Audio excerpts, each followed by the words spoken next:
A young guy gets yanked into a brand new world out of nowhere, and with zero skills or cheats to lean on, he stares at his own young body and a glowing status screen like, that's it. Desperation hits him as he feels eyes staring from the forest, and he can't stop asking, how in the world is he supposed to survive out there in the unknown and dangerous dark? Mamiya Yudo, a salesman for some company, clocks in again, right under the scorching heat that feels like it's melting the air. Trapped in his boss's awful suit, he marches through the city while grumbling about his stubborn superior, and the moment he's out there, he instantly regrets it. He should have taken the car, even if it meant paying for the fuel himself. Utah toils for a ruthless company that feeds on its workers' emotions, and even though the place rots his spirit and the paycheck is pitiful, he keeps smiling, because the thought of leaving terrifies him more than the abuse. He scrapes by on whatever pennies he can earn, trapped in the same grind every day, until one tiny slice of peace hits, like the moment a brand new book drops and he finally gets to breathe. Yudo's latest obsession is devouring stories where plain Jane heroes get tossed into other worlds and come back with absurdly OP powers. And every time he dives in, he gets that warm escape buzz, like reliving the fantasy games he used to play, just to slip away from reality for a bit. He jokes about wanting to be dragged into another world too, until a mysterious voice suddenly cuts in, claiming it has finally found him. Utah stares in terror as a strange figure drifts up near the company building. Staring at what he'd just seen, he can't shake the feeling it might have been a ghost, while the guy next to him freezes too, staring around like, what is happening? Both of them are totally stunned by the sudden, impossible apparition.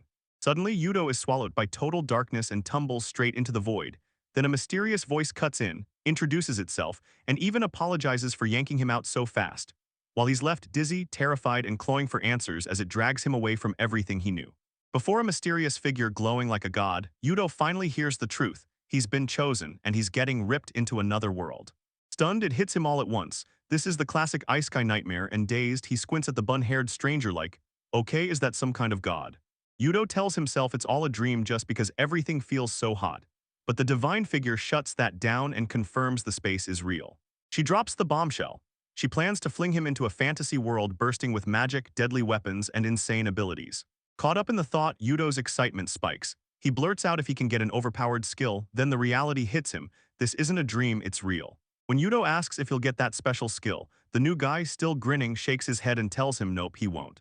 Stunned, Yudo instantly stumbles back and begs to be sent home to his own world, because jumping to another world with no payoff feels like suicide.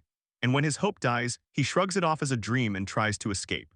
The celestial figure tells Yudo she'll take him to another world only if he agrees, because deep in his bones, he's restless and not truly happy with his life, and that raw dissatisfaction is what lets her appear before him. Stunned and rattled to the core, Yudo starts spiraling into all his frustrations, and once he hears those words, he can't deny the truth. Yudo flashes back to his student days, where he got lost for hours in virtual worlds and devoured isekai dreams. Yeah, he's totally into that kind of life, but he's not letting anyone yank him into another world unless he gets solid guarantees first. Knowing the dangers are real, he throws himself into the fight for a game-breaking skill, desperate to steal a cheat from the god who summoned him, no matter the cost. Rage burns in his chest as he refuses to think surviving with pure willpower is enough. Yudo, now boiling with impatience, storms up and rips into the entity with raw rage, shouting that he's got zero physical training, no magic, and no martial skills. Then he demands answers, accusing it of wanting him to be tortured and killed in another world, and asking straight up if that's what it's chasing. Desperate and shaking, he begs them. If they send him like this, he's dead for sure, so he refuses to just swallow it in silence. After begging and drowning in despair, Yudo finally squeezes out a yes. An entity drops the verdict and promises to help him. Yudo says it'll make him young again, then he hammers the details and demands they start over from zero, only for the whole debate to slam into a decision. 13 years old, and he even insists on getting some special skill or blessing. And as a sweet concession, he gets a handmade status screen he can pull up anytime he wants. So once Yudo sees the progress, he keeps pushing forward with stubborn, no-nonsense determination. Yudo keeps barking about some broken, overpowered skill, screaming that even staring at his own status screen is pointless. Then the entity, already sick of his endless complaints, snaps and blasts him out with zero more talk. He tumbles into the new world yelling, and the second he lands, he realizes nothing actually got better. The entity just sits there drained to the bone, sighing hard, frustration clawing at it. As Yudo rockets toward the new world, the entity leans back with a mysterious grin, telling him he's the most blessed being alive, but warning that his choices decide everything: awaken and destroy or get crushed by the same fate. Then she tilts her head and admits she can't wait to see which way he falls. Utah jolts awake in a strange forest, fists clenched as he curses the bun-headed god for dumping him there. All flustered and totally unready, he grumbles about being dropped into a survival hellscape. Like dude, he's just an RPG player with zero survival experience. And from his hiding spot behind a rock, it finally clicks. This new reality is going to be brutal. Yudo finally steadied his breath, stared at his own body, and realized God didn't just mess around, he'd made him younger for real. He stared at the proof and confirmed it with a trembling certainty. He was younger exactly like the promise. Still rattled and confused, he swallowed the panic because it wasn't time to complain. Now he had to act. Yuto replays the negotiation with the god in his head, and it hits him. If he'd just swallowed his greed, he could have demanded more, but all he ended up with was a younger body and a damn status screen. Still, he grabs onto the one small win and forces himself to breathe. Because now that he's trapped in this world, he refuses to quit. He tells himself he even faced someone way above him in power and authority, so there's no way he can just give up. With panic snapping in the air, Yudo throws himself into survival mode, then double-checks every single item he brought. Flashlight, fresh batteries, a couple screwdrivers, a stack of company papers, the calculator, that unused phone, pens, and a notebook, and a few random work tools scattered in the mix. Fueled by pure survival instinct, Yudo starts grabbing anything he can and turns it into makeshift tools and weapons, racing to secure shelter, water, food, and a way to spark fire before night drops. Then, even in those awful shoes, he rips his own clothes to move easier. He's done accepting defeat. He locks in, fights like it's the only option, and goes straight at the bun-headed one who dumped him here. As he adapts, a glowing white circle flashes at the edge of his vision, like the secret button to his status screen. And when confusion hits, it feels like he's finally getting a grip on the rules of this new world. Yudo reaches for the bright white circle that pops into view, and then boom, something gigantic tears into existence right in front of him, shocking him to his core. He reels backward in shock, then his eyes widen as it hits him. This isn't just some random thing, it's the kind of discovery that could flip everything upside down. Yudo taps his status screen to pull it up, then freezes, because it's ridiculously huge and shuts off his whole view. Even though he can control it with his mind, he still rages at the bun-headed god for that awful design choice. He stares at the screen, his name level 1, and the basic stats are all there.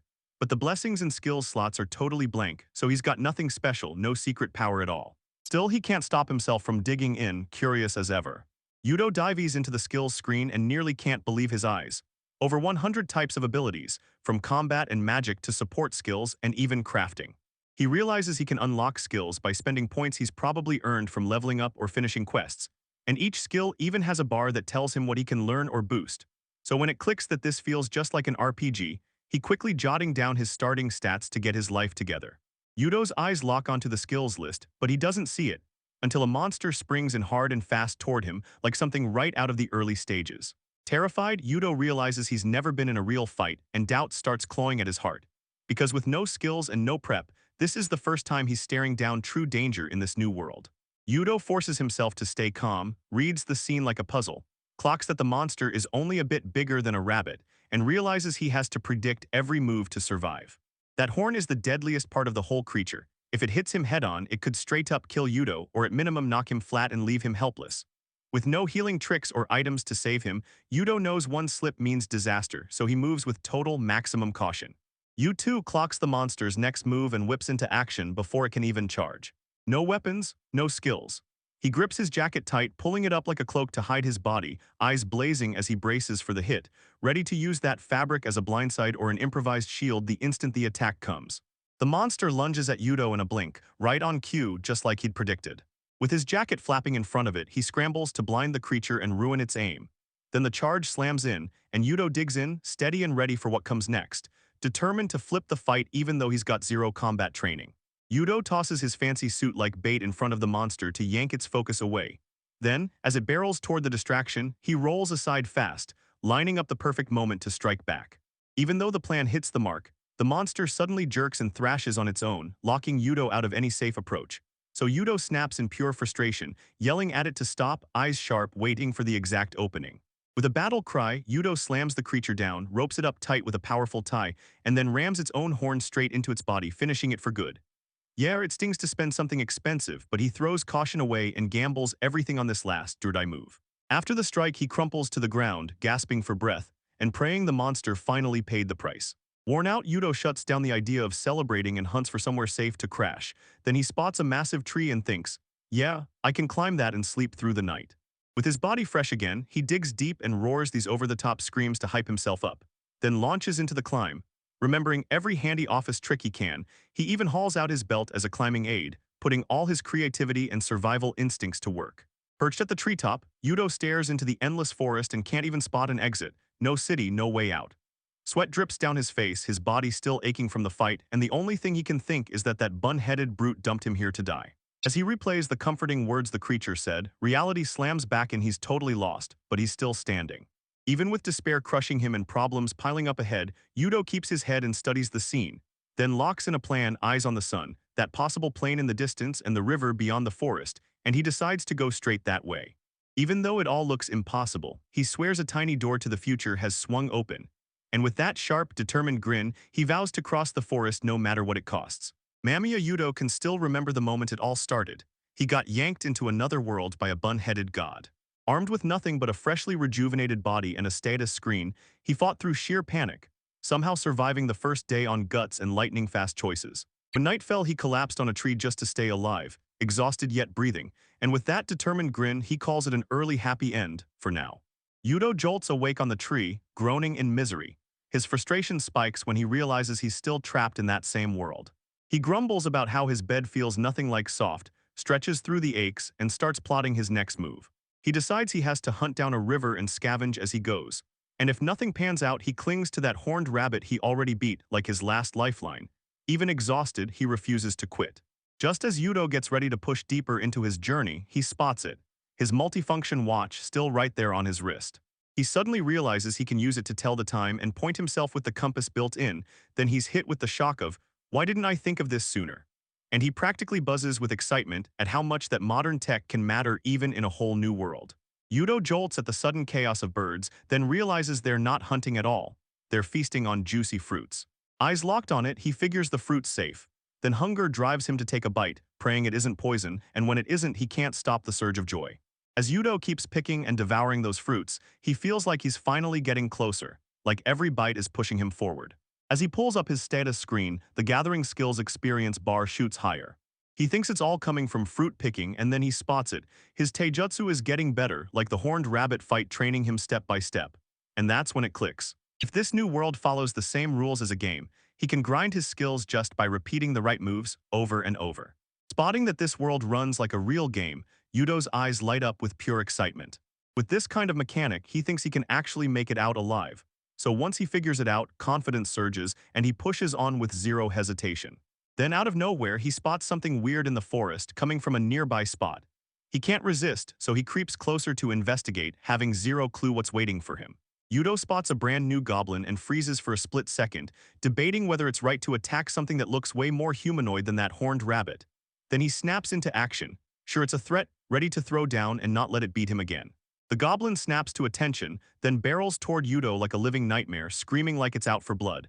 And the second Yudo sees it charging at him with pure murderous intent, his face hardens instantly. Caught off guard by the sudden fury, he instinctively stumbles back.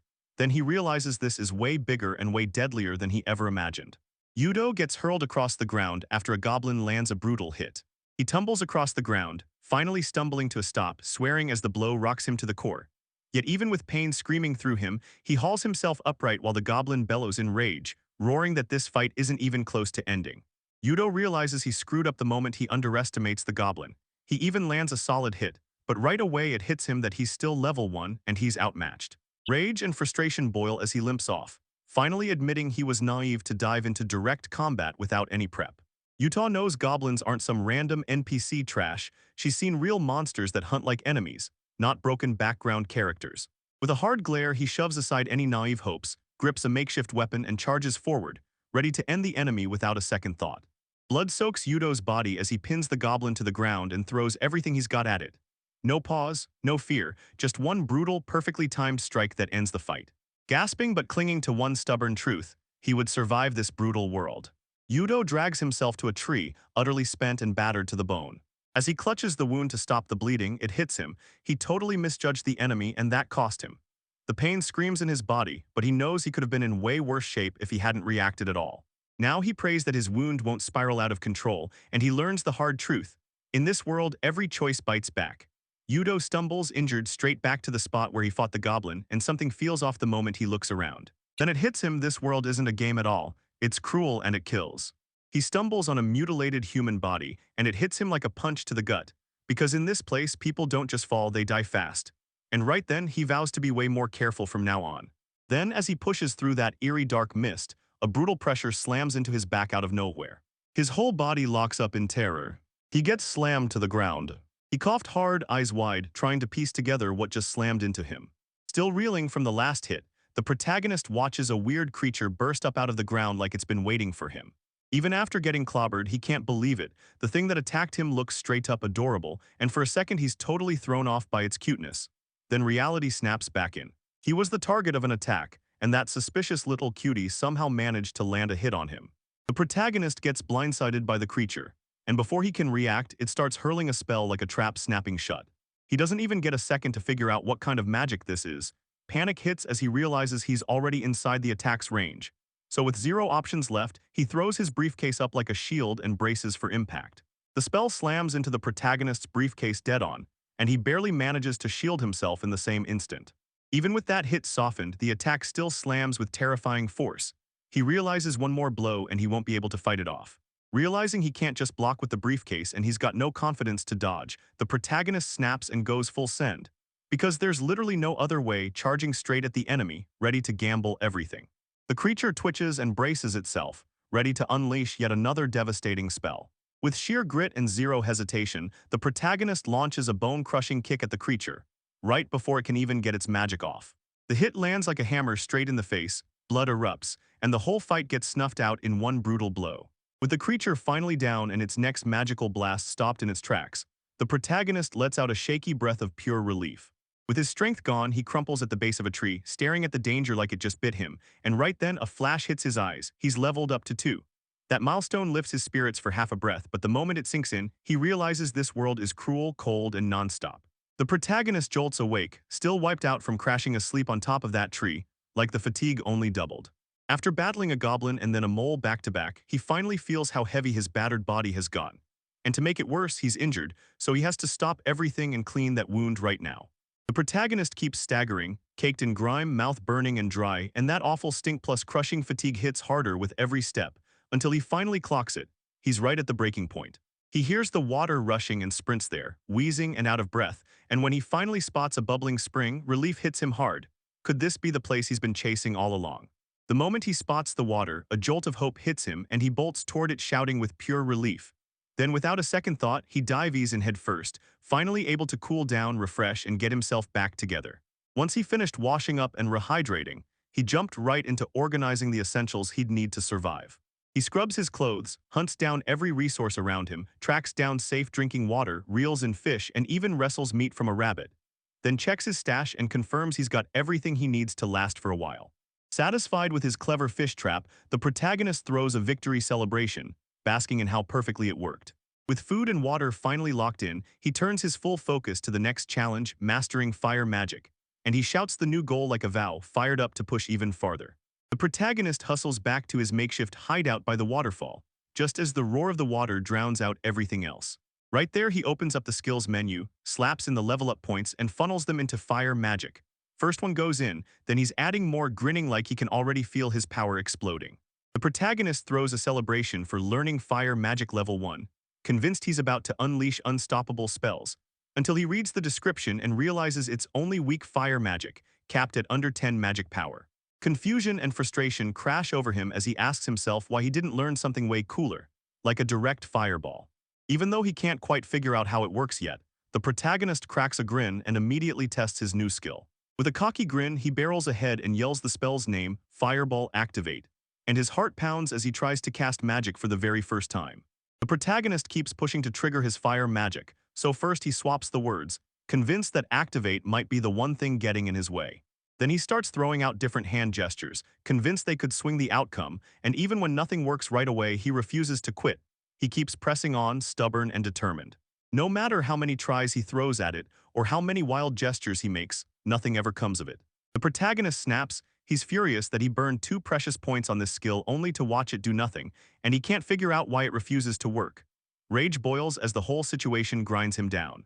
The protagonist sucked in a deep breath and told himself to stay cool, and when he replayed what the mole's magic did, he saw that black mist spilling out like raw power. Then it hit him. He can't fire off his own magic because he's missing one crucial thing, that short enchantment skill. Even after mastering fire magic, he still can't cast it. Without that missing piece, nothing works. So he swallows the truth and decides he'll have to speak a specific phrase to make up for the lack of technique. Pushing past fear, he remembers how storybook mages cast spells. Straightens up, strikes a bold pose, throws out a hand gesture, and blurts an improvised chant, begging the fire spirit for help. Then with raw hope and desperation burning in his chest, he yells the magic name one more time, Fireball. Even after he recited the incantation with pure hope and full seriousness, nothing happened, no spark, no result. Rage flared as he realized the fireball still wouldn't work, even when he tried changing how he pronounced it. Rage exploding, he screams that it didn't work at all. Then he's left even more baffled about what he's doing wrong. Desperate, he starts throwing everything he's got at the problem, chanting, begging the fire spirit, barking out every command variation he can think of, even mimicking the mole's magic sound. And in the middle of the chaos, he invents a full-on fire dance. Nothing works, but he refuses to quit, determined to force magic to happen no matter what. Burnt out and sick of losing, the protagonist finally throws in the towel and decides to drop magic for now.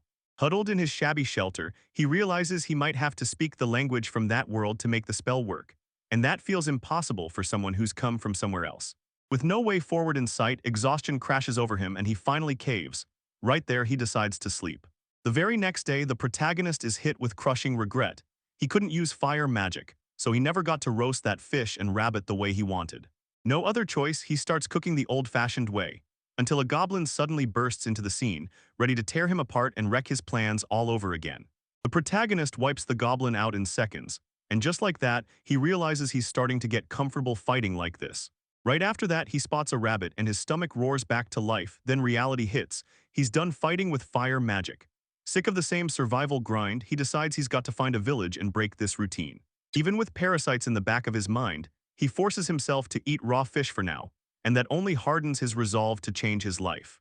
Midway through mapping out his future, the protagonist suddenly levels up, sparks fly, and he unlocks a brand new skill. Rush. At first, it's nowhere on the combat list. Then, just when hope starts to fade, he spots the technique.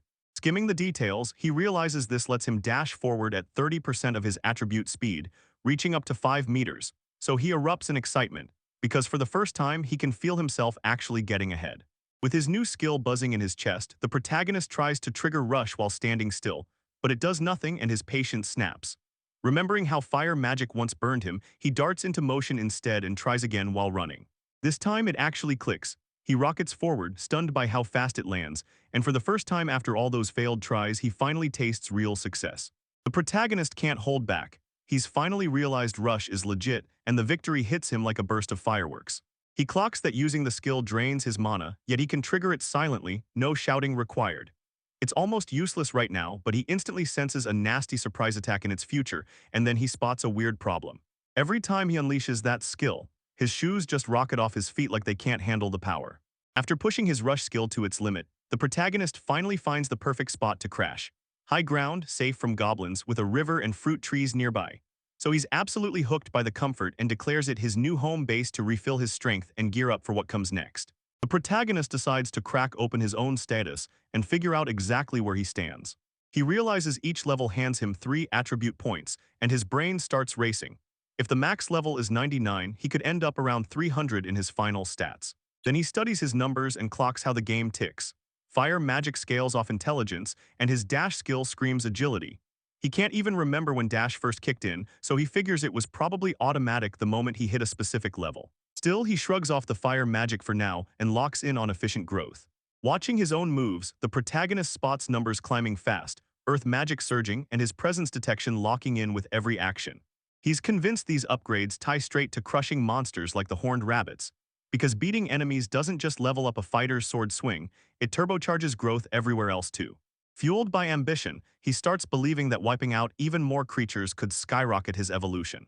The protagonist spots a ton of daily power, cooking, forging, gathering, and suddenly realizes these people probably pick their skills to match the life they're trying to build. It hits him like a flashback to the game he used to play, where players could smash monsters, reel in fish, soak up the views, or just mess around and have fun. He suddenly realizes it's that kind of world with endless ways to live and everyone just chooses their own road. The protagonist drags up his game-fueled past, where all he chased was pure power, and he clawed his way to the top ranks, until everyone hailed him as the god of cessation across every single server. Even the virtual win didn't come free, it cost him everything. He quit college, got thrown out of his own home, and yet he swears that chaos was the wildest, most fun time of his life. Now the protagonist clocks this new world and goes, "Yep, this is my kind of place." Because the status, the skills, and the whole evolution system hit him like a flashback to when he was at his absolute peak. With nostalgia roaring in his chest, he almost choked up, caught in the same wild excitement as before, like he'd been snapped right back to the peak of his old virtual life. Even with that new world lighting a fire under him, the protagonist clenches his restraint. Because now he's an adult, and he won't spiral back into old mistakes or lose himself like he used to. As he finally drops onto the bed to rest, he can only hope for one good dream tonight. Just a tiny pocket of peace before this wild new journey swallows him whole. The protagonist finally puts his plan to work. He flings tiny stones and copies the sounds monsters make to pull them in. Then bam, he lures two enemies with ease and wipes them out. He loved the plan, celebrated his stone bait strategy like a win, and went wild when his level shot up to 5. With the stone bait trick working, he stops fearing those moles for good. Because everyone he smashes showers him with juicy experience, especially for earth magic and presence detection, while the unarmed goblins barely pay out. And now he can't help wondering, was the goblin who swung that staff a rare monster? He hasn't spotted anything like it since. As he sat there lost in thought, a terrifying scream tore through the distance. His heart slammed, convinced it was a monster or a goblin, until he realized it was just a human voice. Worry gnaws at him as he sprints toward the noise, convinced someone's in danger. Maybe a woman, maybe a child. And without a second thought, he charges in to see what's happening right now. Charging straight toward the scream, the hero gets cut off when a mole bursts from the ground. So he doesn't slow down, just swings a kick and blasts the monster away. He realizes the creature crawled up from underground, so he knows more are probably lurking close by. Then he keeps sprinting, and when he finally looks ahead, he spots a group of people, the very ones behind the voice he heard. Right as he closes in, the protagonist finally sees who's in trouble. 3 children, and 2 of them sprint like their lives depend on it. As the third lunges in with a dagger, he keeps the goblins at bay and protects everyone else. Because right now this is do or die, and he knows he has to move fast or they're finished.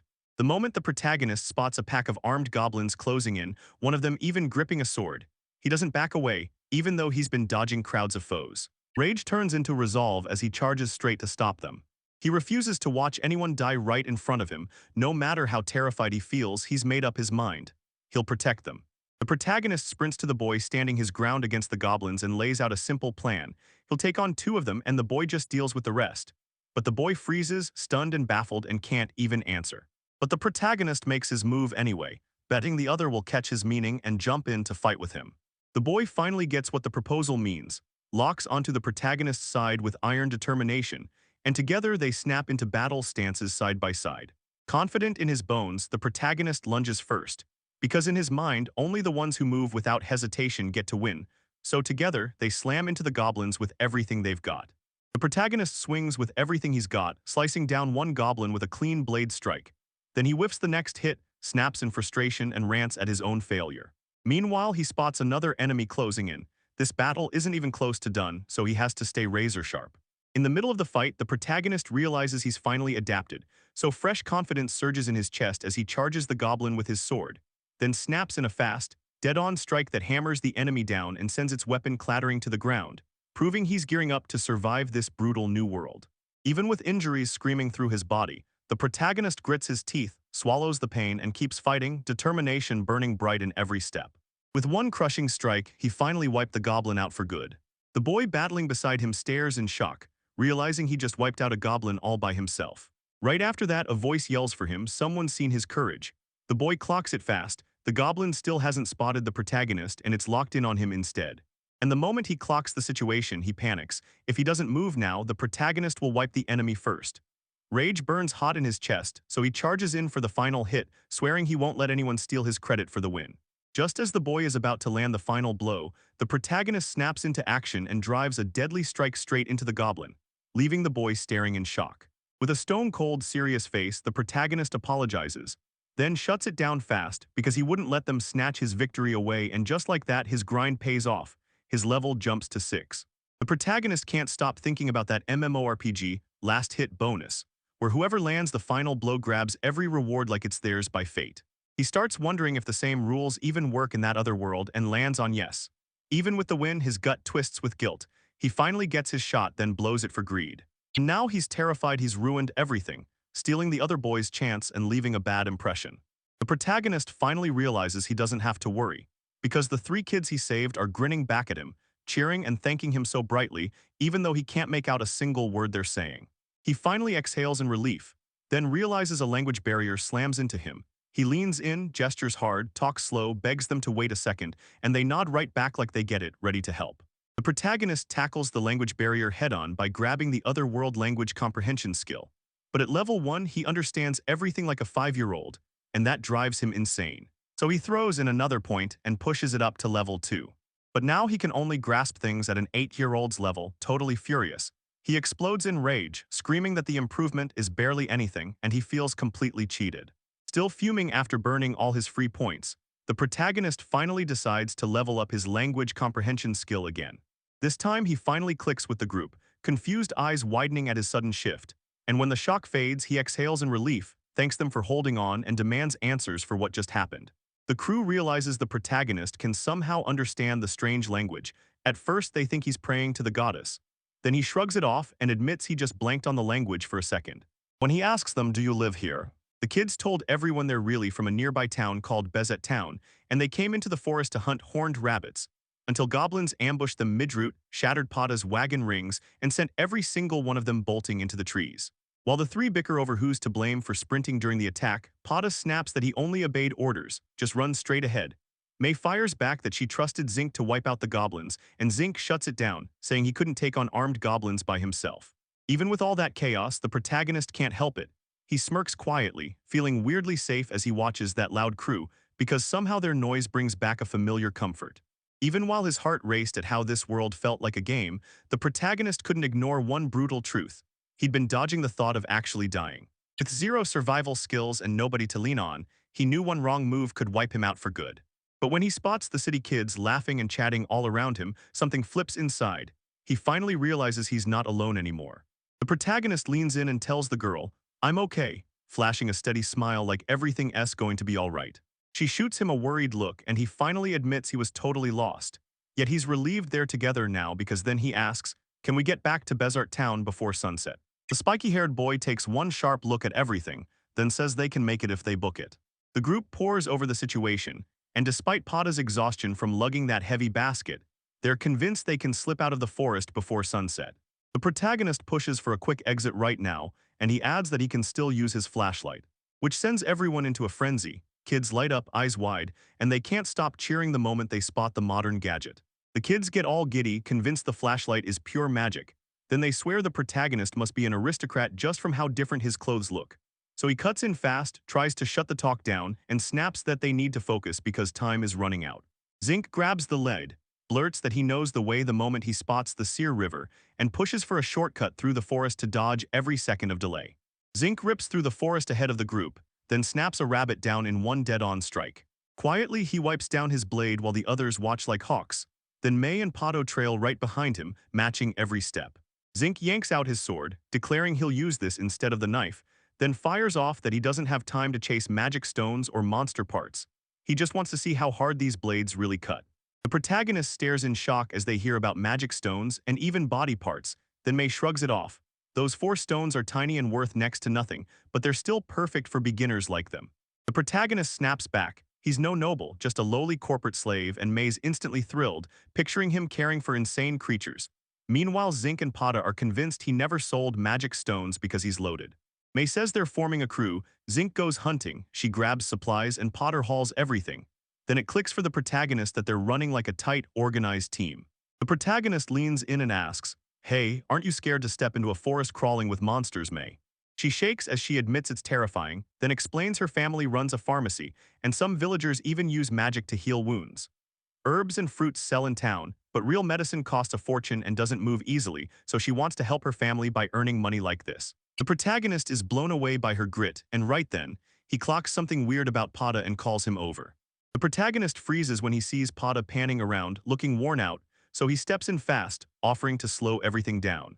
Pada blurts out an apology for taking so long, and May shrugs. He's always managed to help on the farm just fine, so why does it look like he's suddenly stuck now? Then May admits it. Pada still can't understand the protagonist's language, and she's decided to ask the goddess for the language comprehension skill at the next prayer. The protagonist leans in intrigued and answers like, "So that's what you're going for." While the group strolls along, Pada drops a bombshell. He's still struggling with farming and everyone's stunned. The protagonist then breaks it down. For him, praying to the goddess is basically like spending skill points. Zinc keeps scanning the area and then something's off. Not above the tree, but right below it. He slams his sword into the ground, shouting that Huli moles can hear sound and will pop up if they're close. Then the protagonist's eyes go wide, instantly catching the trick. The protagonist praises Zinc's knowledge, and Zinc just flashes a smile, saying he learned it all from his father, a hunter. When someone asks Zinc if he'll ever go on adventures, he snaps back that if he does, it'll only be way down the line, someday, far from now to the Rock of Plains, because the strongest monsters haunt that place, and he's not rushing into it. The protagonist can tell, though Zinc cares way more about May and Pada than chasing thrills. Zinc cracks the truth. He only lives with his mother, and he's got to get stronger fast if he wants to keep the family afloat. The protagonist finally clocks what each of them is really carrying. Zinc grabbing a deadly job, May risking her life just for money, and Pada throwing away school to work the farm. Even though they're the same age as his current form, the weight of those responsibilities crushes him, and suddenly he can't help thinking, maybe being called noble really isn't such a bad thing after all. While they're still walking, Zinc clocks that nobody's introduced themselves. Then he bluntly brings it up.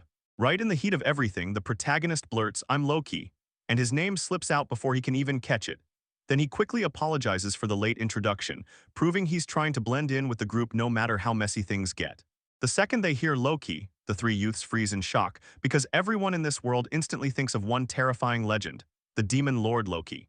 The protagonist doesn't fully get what's happening, so they blurt out a shaky, totally confused, while everyone else's reaction is way over the top.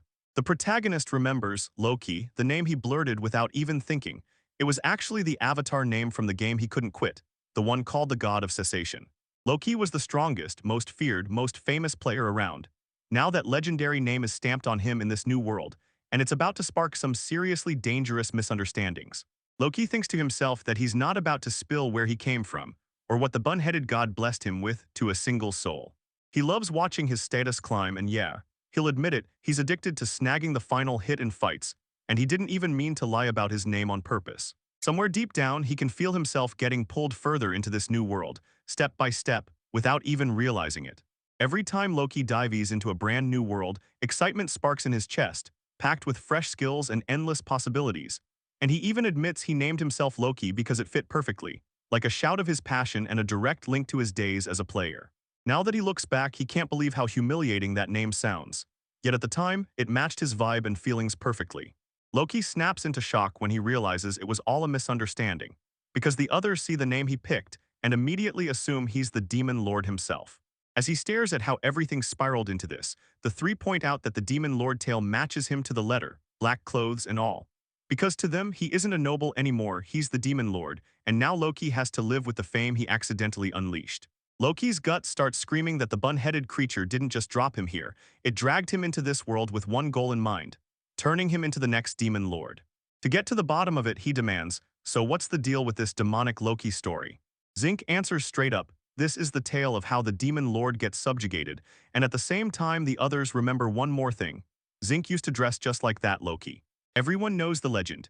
When the demon lord clawed his way out of the darkness in black armor, he marched the monsters and turned hope into terror and ashes, until a hero dropped from the light with a sacred sword and a blazing holy glow that lit the world. Everyone knows this story and they praise it like a legend. So when Loki hears that name, he realizes he might have just walked straight into trouble, even if he didn't mean to. To everyone else, it's just a hero story, but to him, it all clicks together a little too perfectly.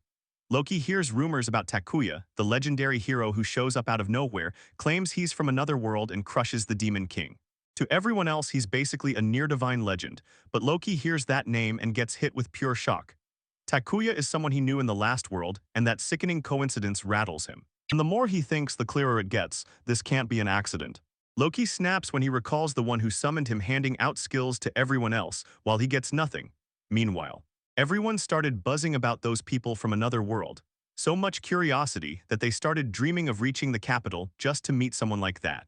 But Zinc slams the brakes on her excitement and reminds her they're barely scraping by, so they can't afford it. Loki starts getting that nagging feeling. Maybe he's not the only one who slipped in from another world. Loki spots a mole up ahead and snaps, "Heads up, Zinc instantly charges toward the first one, while Loki swings to deal with the mole on the right. May and Pada drop into hiding on the spot, obeying in a flash. Right in the chaos, Loki suddenly feels this wicked kind of satisfaction. Like this wild mess is exactly what he came to expect in his new world. Loki still remembers the days he played by himself, chasing pure efficiency, but now he sees something totally different. A tight, united crew where everyone knows their job, plays their part, and shares the rewards with real joy. Watching Zinc, May, and Pada, he can't stop thinking, what kind of future is waiting out there in this new world? For the first time, he feels it, something beyond numbers, real friendship.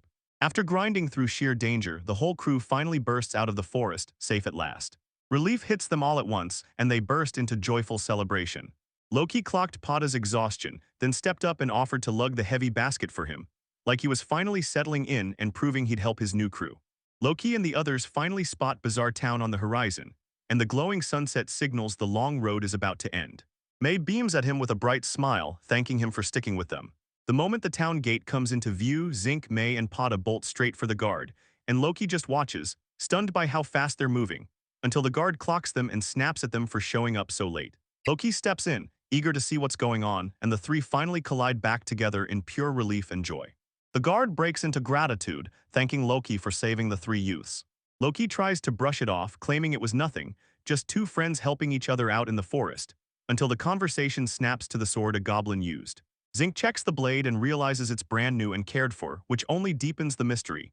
Then the guard inspects it and freezes, stunned by how clean and high quality it is. Loki gets a huge welcome and bazaar. The guard swings open the doors and hails him as the hero and savior of the kids, ordering him to step inside. He pushes through the gates and steps into a loud, welcoming town, right as his brand new journey kicks off in a world he doesn't yet understand. Loki tries to hand the sword back to Zinc, insisting it's too long for him and that since Zinc also saved him, it wouldn't be right to keep it. Until Zinc fires back that he can't use it either, and suddenly the two hit a tense, awkward standoff. Right before the conversation drags on, the guard slams in and tells them they can pick this up tomorrow at the Hunters Guild. Loki slips away from the group, and everyone thanks him like he's done the impossible, calling him their savior to the end, though they still whisper that he just might be an aristocrat or even a demon lord. The guard demanded Loki come with him the next day to the guild. He had to report what happened with that sword-wielding goblin. Once everything's finally settled, the group breaks into cheers and strides through town together, and Loki just watches from the side with a small, knowing smile. Loki finally clocks it. Turns out he only got skills from the mole he crushed all by himself, and that final blow is what seals the experience. And that's when it hits him, leaning on others can choke his growth, no matter how much he loved the crew. If he wants to get stronger, he's gotta drop the dream of making friends. Loki finally stomps into town and realizes he's gotta swap his gear. And though he'd toyed with the idea of building a crew, he remembers he can't just order everyone else to take the final blows for him. The town buzzes with life, and as he takes it all in, one thought hits him harder than anything. He doesn't just want food, he craves meat. Loki swings by a food stall to grab a bite, then freezes when he sees the price tag in some currency he's never even heard of Biki. Still clueless about the town's money system and totally broke, he swallows his pride and blurts out to his friends, begging for a loan like a desperate kid, even though he's 32. The protagonist jolts awake, dizzy and confused, stuck in some unknown spot, hemmed in by tangled branches all around. He hears voices and wonders what all the noise is, then realizes he's stuck high up in a tree. Looking down, he sees a crowd staring at him like he's the main event, and he finally gets it. He caused the whole commotion. The group watches him, relieved he's alive, but he's still trying to piece it all together, because whatever happened the night before was clearly a total mess. After ripping free from the forest, the protagonist splits off from the others and scrambles to adjust to this brutal new world, only to realize that with the local currency, he can't afford a real bed or even a decent meal. He finally passes out outside, staring up at the sky like, wait, this is a game world. He shrugs off the pain with resignation then, while he's out there, some girl spots him in town, bolts straight over and blurts that she's been searching for him. He finally reunites with her and she immediately roasts him like, why'd you sleep in a tree? Then says she would have let him crash with her if he'd just asked. He sheepishly admits that once they split, it hit him that he'd run out of money. With excitement blazing in her eyes, she grabs his hand and drags him forward, insisting they're headed straight for the Hunters Guild, because everyone else is already waiting.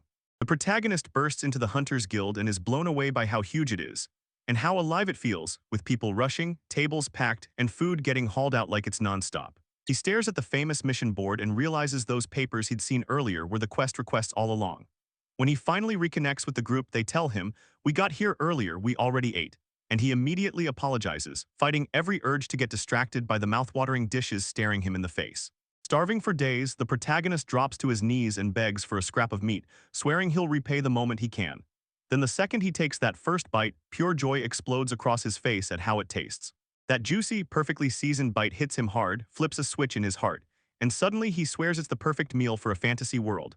So good he can't help but stare in shock, wondering whose voice just spilled out of his own mouth as his reaction runs way past normal. Just as the protagonist is still enjoying his meal, a poised woman steps in, calls him by name, and brings up the brutal mess they survived the day before. Then she drops the bomb that the guildmaster wants to see him, and he freezes, asking if she's from the guild because the summons suddenly feels terrifying. He forces a confident smile, says yes, and follows her. Then his mind races, hunting for every reason behind that call.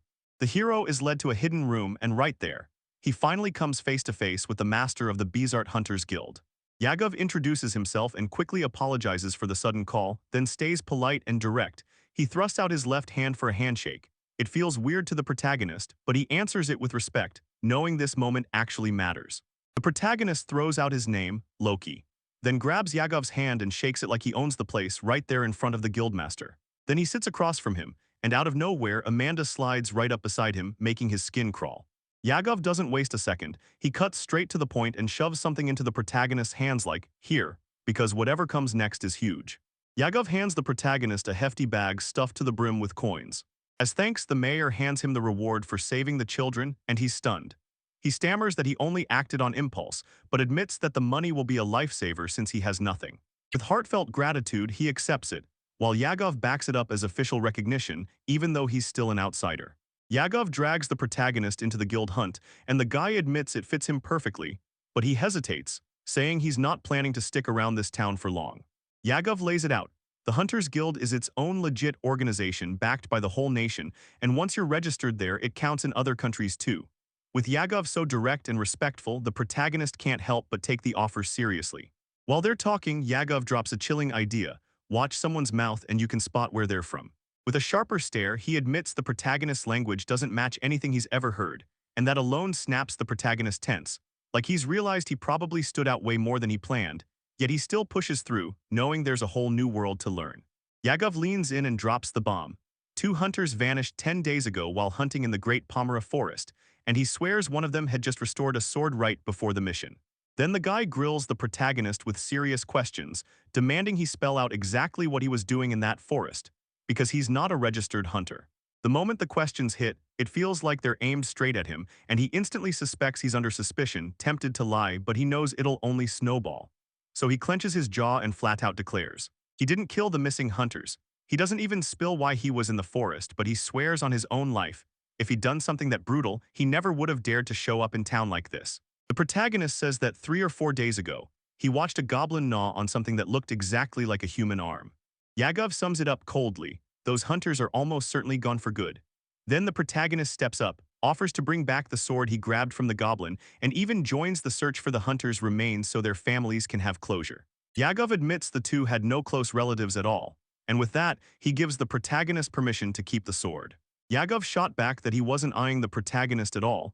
He just had to get the full picture, because stuff like that is the kind of deadly risk hunters live with every day. As soon as the conversation ends, he tells the protagonist the registration desk opens at noon and urges him to jump in and join the guild. He flashes a warm smile, gives his goodbye with heartfelt best wishes, and leaves behind a calm, respectful vibe that sticks. As soon as the protagonist slips out of the room, confusion crashes in. What was Yagov really trying to do? He can't shake the thought that the guild master was testing his empathy by bringing up the hunter's remains, but then it hits him. The way Yagov looks at him reminds him of his old company director, the kind of respected man who always wore a smile and felt safe in the eyes of younger people. After thinking harder about Yagov, the protagonist flips his decision. Because even with that friendly smile, the man's eyes don't show a shred of real feeling, and that emptiness sparks instant suspicion. He fires back that he's not feeling Yagov at all, then snatches back the opinion he'd said earlier. Meanwhile, inside the room, Amanda snaps that the boy is way too sharp for his age. Then Yagov starts wondering if he's tied to a mysterious crew called Those Four, even though he still can't be sure. Amanda rushes in and tells the master. The protagonist didn't just loot. He used strange items, wild-shaped shoes, a watch, and glasses unlike anything she's ever seen, like those lost artifacts they found 4 years ago, stamped as second-class secret relics. And that watch, it's still ticking, which screams, something S off. Yagov zeroes in fast. If he'd pulled those things from the forest, he'd have tried to hide them or at least admit where they came from. But instead, he acts like those items have been his forever, and that seals the distrust. Yagov still leans in and tells Amanda, "Don't cross that line, this is a trap wrapped in charm," then orders her to track every move the boys make and report back to him, while he stares out the window at the town and wonders about the protagonist, calling him a mystery for taking the Demon King name. Because Yagov knows he has to figure out this kid's real purpose fast. Even with all the suspicion hanging in the air, Yagov still clings to a sliver of hope, begging that Loki's presence might shake this town out of its long dead-still rut. Then he locks eyes and says, "Please be good to us, Loki." The protagonist stares at his reality, weighs his options, and finally lands on one brutal truth. If he wants to survive this world, he has to join the Hunters Guild. Even after everyone side-eyed him and the guild leader didn't exactly earn trust, he's still betting he can make it work there.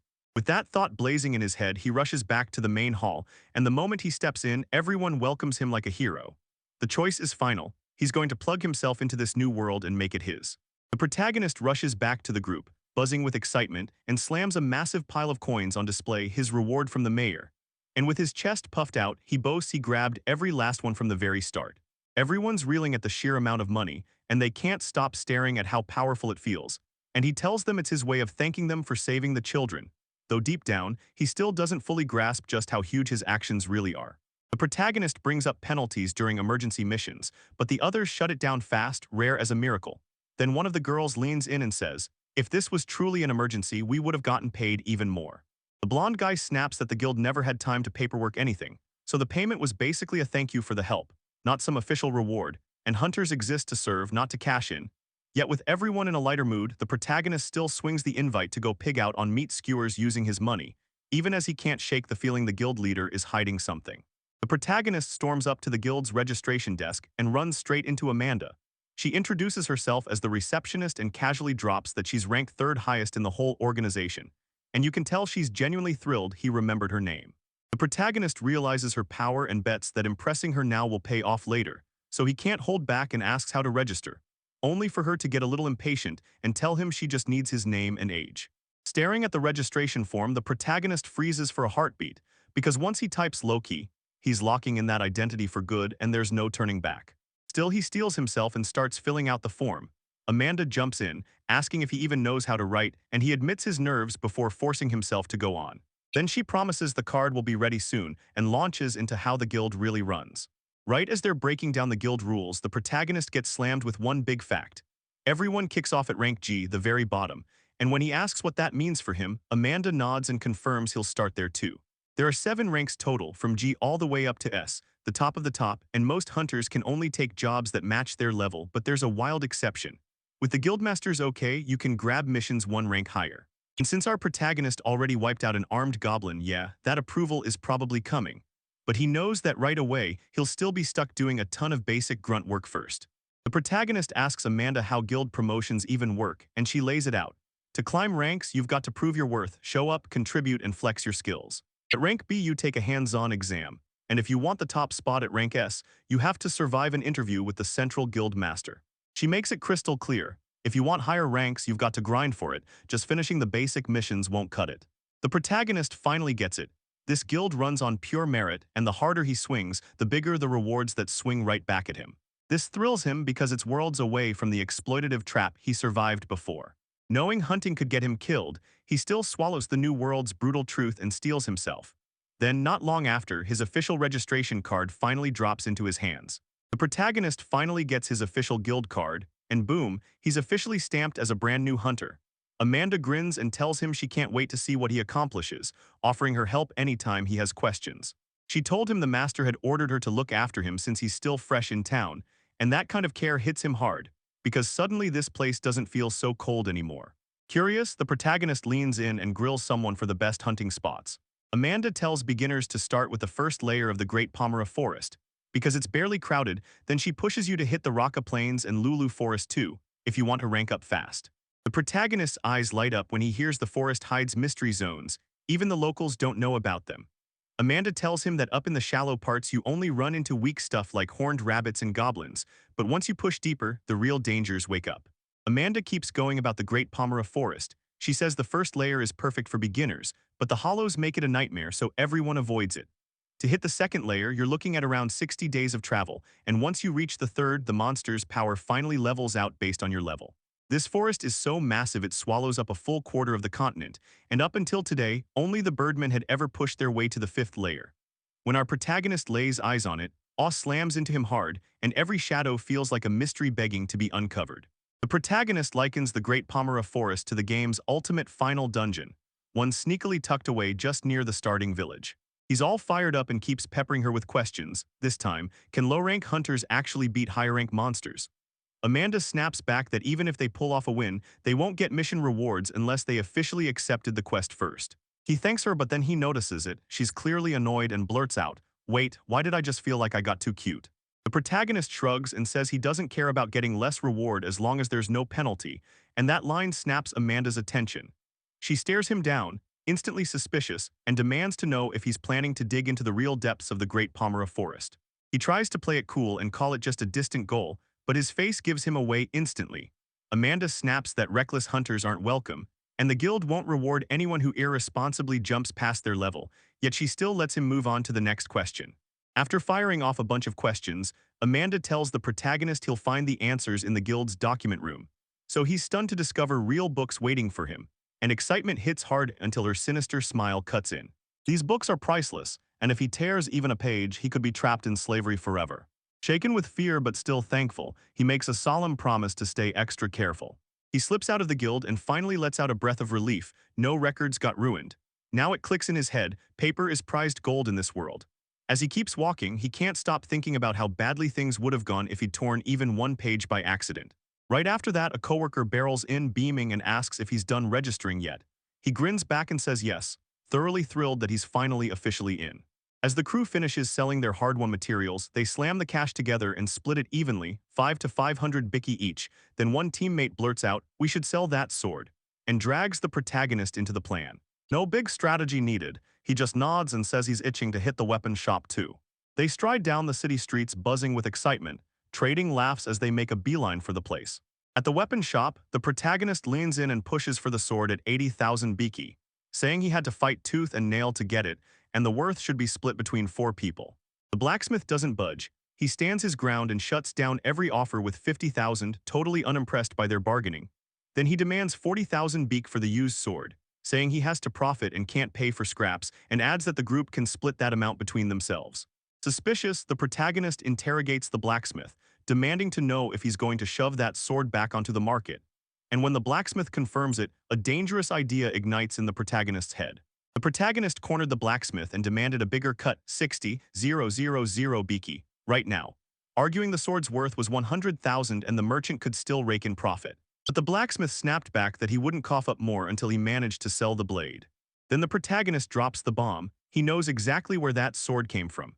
He bought it himself at that very shop just 10 days ago, and even though it's been used, it's still top-notch with the guards themselves singing its praises. Suddenly, the whole conversation flips. Now the tide is turning his way. With total confidence, the protagonist flashes the deal, 72,000 biki for the sword, and dares them to refuse, warning that if they won't take it, he'll hand that weapon to another friend. Crushed by the pressure, the blacksmith finally gives in and takes the offer. And once the arguing's over, the protagonist throws his head back and celebrates, dead tired but victorious. As the merchant grumbles that he should have named the price from the start, the protagonist snaps back with a whole new complaint about a knife, making it crystal clear he's not done pushing his luck. At last, the protagonist gets his starter gear, 2 sets of plain clothes for 3,000 biki, boots that slam in for 40,000, and then a web. He paid just $50,000 after snagging a sweet discount. And after seeing the prices were fair, he swore to himself he wouldn't haggle next time. He'd buy only from that shop. Fully geared up like a real commoner at last, he felt ready to kick off his new journey. Now that he's secured a guaranteed bed for 3,000 biki a night, he finally lets his shoulders drop and relaxes, fully satisfied with how far he's come. While he's soaking in the world around him, he starts piecing together how people live day to day. Those bells slice the hours, magic stones power everything, and paper is so scarce that wooden boards are the norm. The more he learns, the more he can't wait for what's next, so he decides it's time to pack up, leave, and keep his journey moving. The protagonist hurries back to the guild to show off the special permission he just got for an F-rank mission, and when Amanda lays eyes on him, she can't help but gush. He looks fresh, and honestly kind of handsome. Suddenly, her voice snaps back into place, and she lays down the rule: he's still a newbie, so he needs to build a proper group before they can leave. Stunned by the shift, he swears he'll give it everything. Even though Amanda urged him to team up, the protagonist decides to go solo. Sure, a group would make life easier, but right now he's laser-focused on cashing in fast, which means no sharing rewards, and with Pomera Forest in his sights, he storms off alone. He strides past the city gate, and the guard immediately clocks him as a hunter. But he doesn't falter one bit because this mission is all on him solo. Just before the protagonist heads out to his mission, a guard grabs him and warns, "Don't come back after nightfall." He realizes they're worried sick about him, and that hits him off guard. Then he flashes a confident grin, blurts back with unstoppable energy, and charges straight into the forest, determined to take the trial on by himself. In the Great Pomera Forest's first layer, the protagonist kicks off his hunt, scanning the area like a strategist, choosing between horned rabbits and goblins by comparing rewards in real time. And since he's on his own, he even weighs farming magic stones as a smart move, because they're light and easy to haul. Cautious, he decides today is just a test, so he can read the world around him. Between the thick greenery, he spots a rabbit and gets ready to strike. The protagonist spots a horned rabbit and charges straight into the fight, but then he realizes his level up sharpened his senses. He tracks every twitch like it's in slow motion, and when he swings his brand new strike, he nails the target perfectly. Shocked by how powerful he suddenly became, he realizes the status blessing he got didn't just help. It blew his expectations out of the water. And now, even as a regular guy, he feels ready to take on anything the world throws at him. The protagonist locks eyes with a goblin and charges in with rock-solid confidence. And once he gauges his current strength, he realizes goblins don't stand a chance. He lights up at the battle. A rush of pure joy hits him as he likens it to a game character finally leveling up after grinding for forever. And for him, this was the absolute most fun moment of the whole story. After crushing his victory, the protagonist decides to keep hunting. Then an hour later, he's wiped out, covered in grime, and his emotions are rattled to the core. Sitting in the forest with an enemy's body right beside him, he fights to keep his tears from spilling. Because the harsh truth of this world crashes down like a weight, and the rush he felt moments ago melts into raw exhaustion and aching discomfort from everything he had just done. The protagonist lunges in to tear the monster's body apart for materials, but the second he gets a whiff, his stomach flips. Its stench, sickening feel, and grotesque shape push him into full-on nausea. He realizes he'd only seen something like this in school science videos. And now he's living it, and it's way harder and way more traumatic. So without the skills, he makes everything worse, fighting through the sheer brutality of what's happening. Beat down and grimy, the protagonist finally cracks the goblin's lair and snatches the magic stone, then clutches it in trembling hands.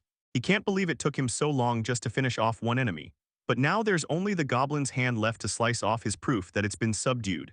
And with a grim disgust, he drives the blade into the joint, forcing himself to finish, even as the brutal truth he's staring at knocks him off balance. Blood-soaked and drained, the protagonist stares at his filthy hands and finally admits he seriously underestimated what it's really like to hunt alone. He remembers Amanda's warnings and the regret hits him like a punch. He admits he was stupid to ignore her, and the cold truth finally sinks in. Then he trudges to a river to wash the blood off, realizing he never once thought about what fighting really costs, and that "I can handle this alone" fantasy starts cracking under the weight of the real world. Blood-soaked and running on fumes, the protagonist crashes into his breaking point and finally admits he got the odds all wrong. He underestimated how deadly fighting alone really is, and the thought of how easy he imagined it was burns him with frustration. The brutal truth crushes his chest, but he won't fold. He wipes the blood off his hands so his grip won't slip, then drags his legs forward anyway, because today, no matter what, he's reaching his goal. Back at the guild, he drops what he scored from the hunt on the table, and Amanda's jaw drops. She can't believe the haul, and she's all praise for how he took down a fully armed goblin.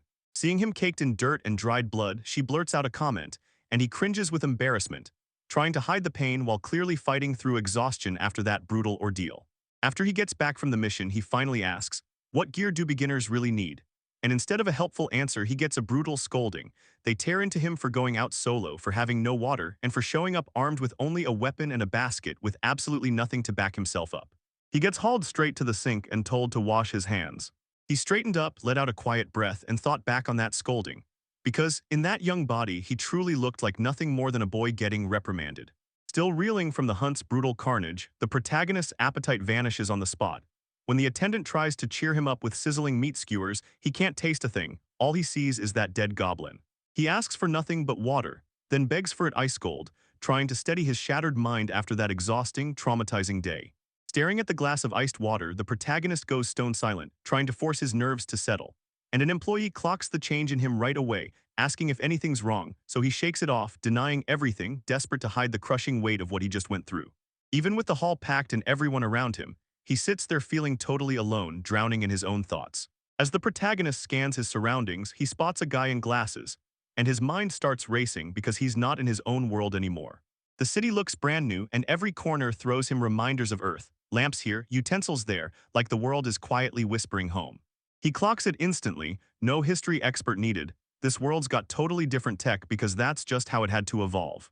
While he finally catches his breath, the protagonist starts wondering how guys like him, transmigrators armed with Earth knowledge, are about to reshape this whole new world. But then he shuts that thought down and vows to let the big changes ride with everyone else, focusing only on the job right in front of him. After downing a gulp of water and hyping it up, he passes the hunting gear to be processed. And right then, the guild staff can't stop staring. Guild workers stare in disbelief when the protagonist pulls off the magic stone extraction on his very first try. They agree that if he keeps grinding, everyone's going to cash in. Meanwhile, he's totally oblivious, already locked onto his next mission, hunting down 550,000 Biki so he can snag a short sword. He studies 3 hunting spots, Palmyra Forest first, the one he already knows by heart, then braces himself for horned rabbits, goblins, and nasty moles. Next comes Raka Plains, where predatory mantises whip up wind magic and poison rats lurk, and even though it's tagged for rank F, he doesn't rush in, he plans his strategy first. Luluve Forest isn't just dangerous, it's a death trap, packed with spiders that fire off 50 sticky Samson threads, wolves that hunt in packs, and giant orcs, and the whole place demands rank E, so he admits it straight up. He's not strong enough yet to survive what's out there. Loki scouts the monsters swarming around Bazaar City, and once he locks in on what they are, he realizes Palmyra fights aren't that hard for him, except for one brutal catch. Tearing enemies apart is exactly easy. Still, his real problem hits next. When does he switch hunting zones? He's thinking like games where you can roam without fear, but reality won't let him play the same way. Loki snatches up the gathered materials and takes them for himself. Snags 48,500 Biki for a half-day hunt. Stunned by the sheer amount, he blurts out whether the material's quality affects the reward, and the evaluator nods, saying it absolutely does. 5 ranks from E to A, and the rabbits Loki brought. Every single one lands at level B. Loki asks for tips on how to keep the hunted materials fresh, but they tell him, don't go overboard, take breaks too. And even when Amanda worries, he doubles down, refusing to back out. He's convinced that if he sharpens his efficiency and upgrades his gear, he could rake in as much as 100,000 Biki a day. No matter what he knows about his limits, he feels a burning need to level up fast. Amanda calls Loki to teach him hunting, but he tries to bolt, claiming he needs to buy supplies. Yet she shuts that down, drags him back in, and warns him not to go doing anything reckless. Finally, she thrusts it into his hands, the thing she'd somehow missed earlier. Loki peers at the church like it's a puzzle. He can check his own status anytime, but he's dying to know how everyone else does it, and when he studies a church coin, it all clicks. Right then, a coworker slides up and asks, "So, are you done with today's hunt already?" Loki strolls up to his colleagues, grins, and slips out the door right as he's about to leave. When he realizes one of them hasn't checked his status in 2 years, Loki decides to hand over the church coin Amanda gave him. No, he won't be using it anytime soon, so keeping it would just waste it. The friend hesitates like, "Are you sure?" But Loki pushes back hard, insisting, "Don't worry about it." Loki hands over the church coin, then leans in and asks how the city's status verification process actually works. The boy shrugs it off and says, "It's easy," and the blackboard lights up with letters showing each skill and its level. Loki gets it, sure, but he still worries that his curiosity about the local system might not be enough. While they're all staring at the skills on the board, the girl blurts out her own abilities at full volume, and Loki's composure instantly shatters into panic. He slams in quickly, cutting her off and insisting it's too dangerous to hand out that kind of info in public. One of the boys backs him up, saying his father warned that people with rare skills don't just get noticed, they get snatched and turned into slaves. And once the girl realizes what could happen, she clamps down on her powers and vows to keep them hidden. As the group bantered and laughed outside the church, a nun stormed in and chewed them out for the noise, ordering them to calm down right now. She steadies her voice, introduces herself, and leans in with sharp curiosity about the new boy. Then Loki gets revealed as the newest hunter, while everyone explains they were only swapping tips on how to check someone's status. The nun smiles warmly, welcoming him like he belongs, and tells him he can come ask about the church anytime. Loki puts on his best manners for the nun, flash fake smiles and all, and swears he'll work hard to hunt monsters. She beams at his manners, then tells him he's got a bright future ahead. Then she urges him to stay on the path of virtue, because the goddess is always watching, and anyone who does what's right will be rewarded with blessings. Loki mulls over what the nun told him, decides that an acorn-brained goddess doesn't count, and finally cuts loose to do what he wants. Because sure, he knows chores can build skills, but hunting monsters is the fastest way to level up. After that, he bids his friends goodbye, then books it to the shops before dinner hits. Loki trudges back to the inn, wrecked and exhausted, and practically sighs in relief, because dinner is fish and he's so sick of meat. He still remembers the stink of monster corpses, the way their blood sprayed when they got cut so bad he nearly threw up.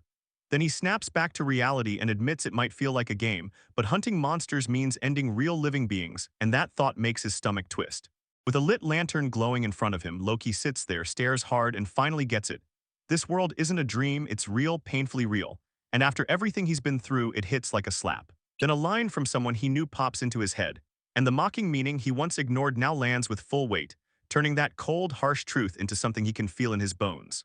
Loki watches everyone else and realizes nobody even cares about the final hit on the monsters. And for him, that last strike is everything, because that's where experience and skill actually get built. But here's the real truth. The others don't get it. They're not fighting just to stay alive the way he is, and once he realizes that, his whole mindset flips. He sees it for what it is. He's the only one locked in this logic, growing because he has to, while everyone else just repeats their routines like it's nothing. Loki realizes he's got a wild advantage. He can see his levels and skills laid out in full detail, while everyone else's status screen only shows what skills they have, no numbers, no specifics. He sees it all like a game, like he's been handed a cheat code, and he decides to use that edge to level up faster than anyone, even if he has to treat real life like nothing but a progress system. Loki starts to spiral over his icy, calculating vibe, and even when he knows people care, he shuts it out, choosing his own growth every time and admitting he'd even use others if he had to. But the reason is crystal clear. This new world lets him grow stronger in ways he never even dared to dream of, not in a million years. Loki stands there, drowning in brutal memories of his old world, and realizes he's letting the hunger for power swallow him whole. He stares into the swallowing dark, feels his choice crushing his chest, and begs, without a word, to be pulled back to his original world. But as the light dies, he realizes if he keeps going like this, corruption is waiting for him. Loki suddenly realizes his name belongs to a legendary demon king, slain ages ago by a hero from another world, and it hits him hard, forcing him to question what he really is. With a dark grin, he admits he's nothing like a hero, staring down the only destiny left. And once his mind spirals into pure dread, he whispers that if he keeps walking this road, he'll become the next demon king and seize the world. Still stuck with zero answers from the thing that dragged him into this world, the protagonist finally snaps. He drops every expectation and grips his fist like a promise. "I'll live for me," he declares, and even with no clue why he was summoned, he swallows the truth and moves on, and starts wrestling with whether he should finally spill the truth about where he really came from to the friends he's made. The protagonist jolts awake, drained and achy, with feet that feel like they weigh a ton. Then he tries to rise, but his whole body trembles under the crushing weakness. Slumped there, drenched in sweat, he finally realizes he shoved his tiny 14-year-old body way too far. Then his face crumples as he admits, with real regret, how reckless he'd been. Alone in the new world with no orders coming, the protagonist decides to take matters into his own hands, then reality hits fast. His stamina is shockingly terrible. With zero messages or guidance, he realizes the status screen shows no stamina value, so there's nothing else to do, and he starts training on his own, sprinting every day for the past 3 days. Right as the protagonist geared up for another easy training day, a blood-curdling scream ripped through the air. Then the forest ahead revealed someone getting attacked. No hesitation at all. He rockets straight into the danger, and once he clocks what's happening, he throws himself in to pull the person in trouble to safety. The hero shows up ready to jump in and save the day, then realizes the whole mess is already handled. The women wipe out the enemies with zero trouble, and one of them beams at him, thanking him for looking out for them and praising his kindness. Shy as he can be, he asks if they're truly all right, and they shoot back with an enthusiastic yes. Back in the village, the protagonist recounts the incident, and the whole place erupts in praise for the woman, because the courage she showed when facing those enemies was nothing short of heroic. He comes back early with a full basket, gets grilled about how fast he moved, then grins and says he just hit his goal, right on time. The older man clocks the skill instantly and admits the rumors about his talent were never exaggerated. The protagonist admits straight to the point that he doesn't want to draw a single eye. But he's dead set on socking away cash to buy weapons, armor, and all the other gear he'll need, because he plans to eventually go exploring the Rock of Plains, and he's guessed he'll need around $5 million to pull it off. The guy he's talking to is blown away by the sheer amount, and he even says he'll stick out just to reach it. Then the protagonist lays it out, Most hunters in this city only sell leftovers for extra cash while he's putting in real work. He tells him you don't have to try to stand out, keep dropping monster materials every single day and people will notice you fast. Then adds that it boosts your reputation inside the guild. The protagonist thinks it over and realizes selling those materials in specialty shops will rake in even more profit. Then someone warns him that hauling gold coins around all the time is dangerous and tells him to stash them in the guild instead, only for him to shoot back, "This is for ranking up so they have to stay with me." The protagonist jolted in shock when he realized he could stash his gold coins safely right inside the guild.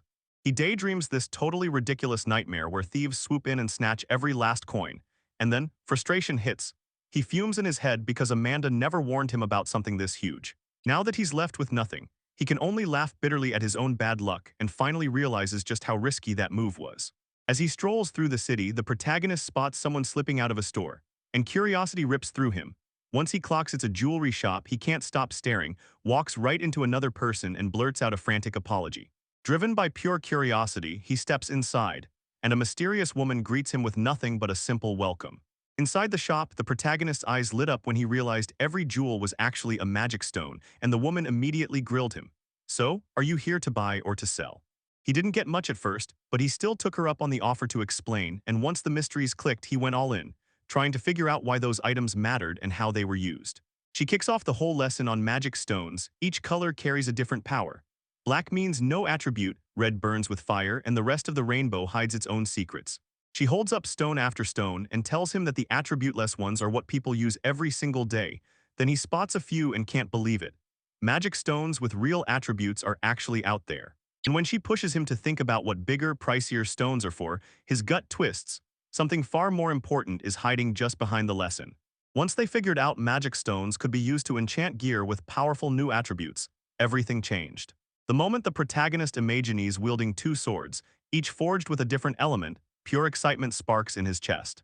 He gets giddy picturing what he could pull off in a fight, but the woman snaps him back. Stones are still way too pricey for a beginner with only a knife. One of the guys mentions a shop in the bazaar that's loaded with enchantments, and she just smiles like she already knew, saying he'd imagined the very same thing. The protagonist practically froze when he saw a tiny magic stone listed for 50,000 biki, way higher than he ever expected. The seller shrugs and tells him earth attribute stones are dirt cheap since they only get used for construction, while fire and ice get chased non-stop. So she playfully calls him a future hunter and tells him to come back when he's got the money. He buys it even if frustration still bubbles in his chest. As he trudges along, the protagonist can't stop thinking about how much he'll have to scrape together just for basic gear. And then he stumbles on weapons packed with magical power. He's overwhelmed for a split second, then his mind races, already picturing how he'll tear into the next fight. Visualizing those crushing magic and weapon combos, he lets out a light sigh, then decides it's time to grab dinner. Sensing a wild smell in the air, he snaps to a stop, heart pounding, then realizes what it is. He bolts toward the source like a promise come to life, and when he finally arrives, he stares in awe at a lush, culturally stunning world and cheers. "This is exactly the place I pictured." What? With sparkling eyes and a grin he can't hide, the protagonist strides into the restaurant and loudly confirms, "Yeah, I know curry." The elegant showman chef leans in and declares his menu is pure exclusivity. Just curry, packed with spices, priced at 9,000 BK a portion, and before the protagonist even sits down, the chef fires a challenge at him. "Do you really have the guts to take on something this intense?" Even when he swore the price was way too high, the temptation crushed his will, and he practically begged for a portion, promising he'd pay what it took. As the dish hit the table, he froze, because that aroma and golden look could only mean one thing: curry. His eyes lit up, his heart settled, and he declared it without a single doubt. The chef's smile widened, pleased by his reaction. The protagonist dug into that curry, nostalgia hitting him like a punch, because he'd been inhaling it for lunch at work for years. But then bam, an explosion of spicy heat hit him, so scorching it made him clench through the pain, and yet, as tears and sweat poured down, he tasted something sweet and delicious underneath all that fire. And he kept eating, totally hooked. Sweating and betrayed, the protagonist couldn't stop stuffing his face.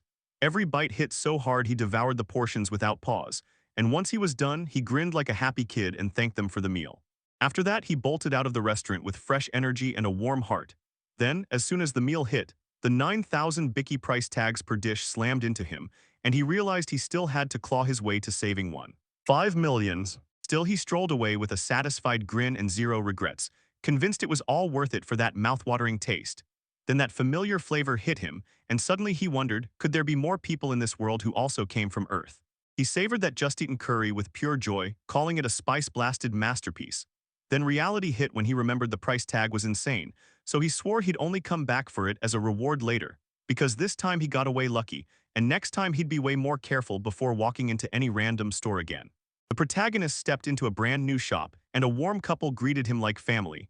Then the woman introduced herself as Mesa's mother and thanked him for taking care of her daughter, while the man just smiled and declared, "I'm Mesa's dad." What? The protagonist snapped to it. He'd seen both of them before and a hunch hit hard. This place had to be a pharmacy. Mesa's parents handled herbs and spent their time in the forest, so it all clicked. Mrs. burst in out of nowhere, shouting with pure excitement the moment he saw the protagonist, then practically dragged him into plans to meet and play by the river the very next day. She promised it would be fun, cool water, good vibes, and even a shot at fishing. Then said she'd invite more friends too, and before anyone could answer, she bolted off. Her mother shot an apology and admitted she'd always been like that, and the protagonist, still dazed, just shook his head like getting slammed by a full-blown storm. Even though he was itching to hunt, the protagonist still tagged along with Misei and her friends to the river, because deep down he knew he could be trusted, maybe from all the times he'd helped them before. Even with that ability to read his own status, he still admitted he wasn't invincible, and he straight up believed Zinc was stronger and more dependable than he was. Still, Mesa's parents looked him in the eye, trusted the group's safety to him, and thanked him for everything. Mesa's mother shoved a bottle of special medicine into the protagonist's hands. She said it was meant to crush muscle pain and wipe out his exhaustion, perfect for a guy who runs every single day like he does. He froze, then blurted out the price, but she shut it down, refusing a single coin because this is my thank you for saving her daughter from the goblins. The protagonist pushed to pay for the medicine, but Mesa's mother snapped back that it was just a leftover bottle and she'd never take a huge sum for that. Then he caught a flicker in her face and doubt hit hard. Did she hand it over as nothing more than a placebo? But before he could commit, he snapped to a new idea. If that curry was pricey, then those medicine herbs were probably top shelf too. And he finally decided this remedy might actually deliver real results. The protagonist thanked them for the medicines, promised that if they worked, he'd be back for more, and then even asked on the spot for something to calm his stomach pain. As he stepped out of the pharmacy, two figures down the street clocked him instantly, then started closing in because they knew exactly who he was, and it looked like he was about to meet up with his friends for the next big event. The whole crew gathered buzzing for the trip to the river, Mesa practically vibrating with energy as she led the way. And Loki bragged that he'd grabbed the cheapest fishing rod around, but swore it'd get the job done. Zinc told them to drop the items into Pata's basket and warned that he and Loki would sweep the area as they traveled, just to be safe. While the protagonist, already on the move, couldn't stop thinking how much longer it would take to reach the destination. When he asked how long it would take to reach the river, the answer floored him. The trek would take about 2 hours. And as everyone bounced down the trail, he took in the wild world around him, while Pata, basket on her back, grumbled that even getting there was a brutal grind. By the river, Mesa couldn't stop grinning at the rushing water while the exhausted protagonist let out a shaky laugh of relief. Only, he still hadn't reeled in a single catch. Zinc threw out the idea of a lunch break, and the whole group lit up like they were finally ready to enjoy the moment together. While they fished side by side, the protagonist let the calm scenery wash over him, breathing out every bit of stress and finally relaxing in the peaceful atmosphere. Pata went full generous mode, handing his fish to the whole crew and even bragging that he brought his mom's lunchbox. Then Zinc blurted, shocked that Loki was so terrible at fishing because that kind of flop totally wasn't what he expected. All their plans were finally set, so the crew huddled together, ate, and soaked up the moment. Then Zinc had them roast the fish while Misei whipped out a magical fire-lighting tool that totally wowed the protagonist. Zinc even broke down how it worked, feeding the whole thing with a magic stone, and the second they flipped it on, everyone realized just how ridiculously convenient it was.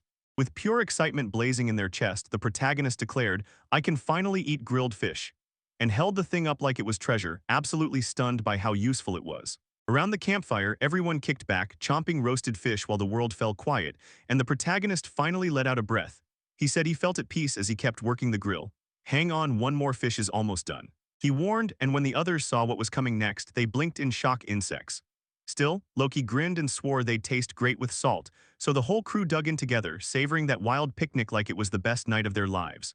After lunch, everyone dug in and agreed the food was insanely good, so they decided to fish some more as a workout, and Misei even pushed for a team battle to crank the fun way up. When nobody could agree on how to split the teams, the protagonist blurted out a solution: play a game from his world. Rock, paper, scissors, and the whole group practically buzzed with curiosity and excitement. The teams formed, and the whole air sparked with raw competition. Misei flashed a confident grin and swore she wouldn't lose. while Loki promised he wouldn't pull any punches either. The protagonist teamed up with Pada, started calling the shots and begged him to help move the stones. Communication was messy, but when he switched to gestures, Pada instantly got it, and that hit of understanding steadied his nerves and fired him up for what came next. The protagonist led Pada with sheer excitement, barking instructions to shuffle stones while they both tried to snag insects, and Pada answered with a burst of energy, then followed orders instantly. Realizing he might have pushed the pace too hard, the protagonist clocked Pada's heavy breathing, then rushed to apologize and suggested they slow down and take it easy. Pada waved it off, insisting he was totally fine. So they pressed on together, now searching with way more care and teamwork. The protagonist told Pada he didn't have to force himself, because he was worried his effort would burn out too fast.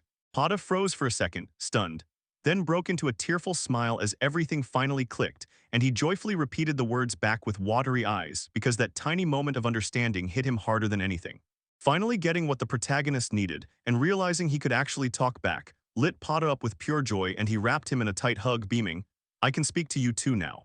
The crew erupted in celebration, stunned by how fast everything had clicked, while the protagonist stood there scratching his head, wondering if his language skills truly had leveled up just by talking to Pada, and if he'd somehow turned into an isekai language teacher without even noticing. To celebrate Pada's progress, the protagonist pulled everyone aside and led them to a special meal at a shop he swore by, and once everyone cheered Pada's hard work, they all buzzed with excitement and headed there together. Over there, they tucked into a cozy, happy meal together, grins everywhere, as they toasted the win and soaked up the good vibes with their favorite people. A few days later, the protagonist woke up feeling brand new, like something heavy finally lifted off his chest. He knew that medicine worked, so next time he swore he'd go ask Mace's mother what it cost. Checking his stats, he grinned. His skills had leveled up again. Now he had both charge and presence detection at level 3, and with total satisfaction he confirmed he'd already smashed his original goal of 1-5. While he was trying to stash his money in the guild, he got blindsided by a furious woman who screamed at him, demanding to know why he hadn't come to see her. She swore it wasn't because she missed him, yet every word said she was furious he'd been gone. He was totally thrown off, asking if something had happened because he couldn't see where her scolding was coming from. After he got scolded for missing out, the shock hit. Good news. They confirmed his promotion to F rank, and right then he seized the moment, demanded his saved money back, and swore with iron determination.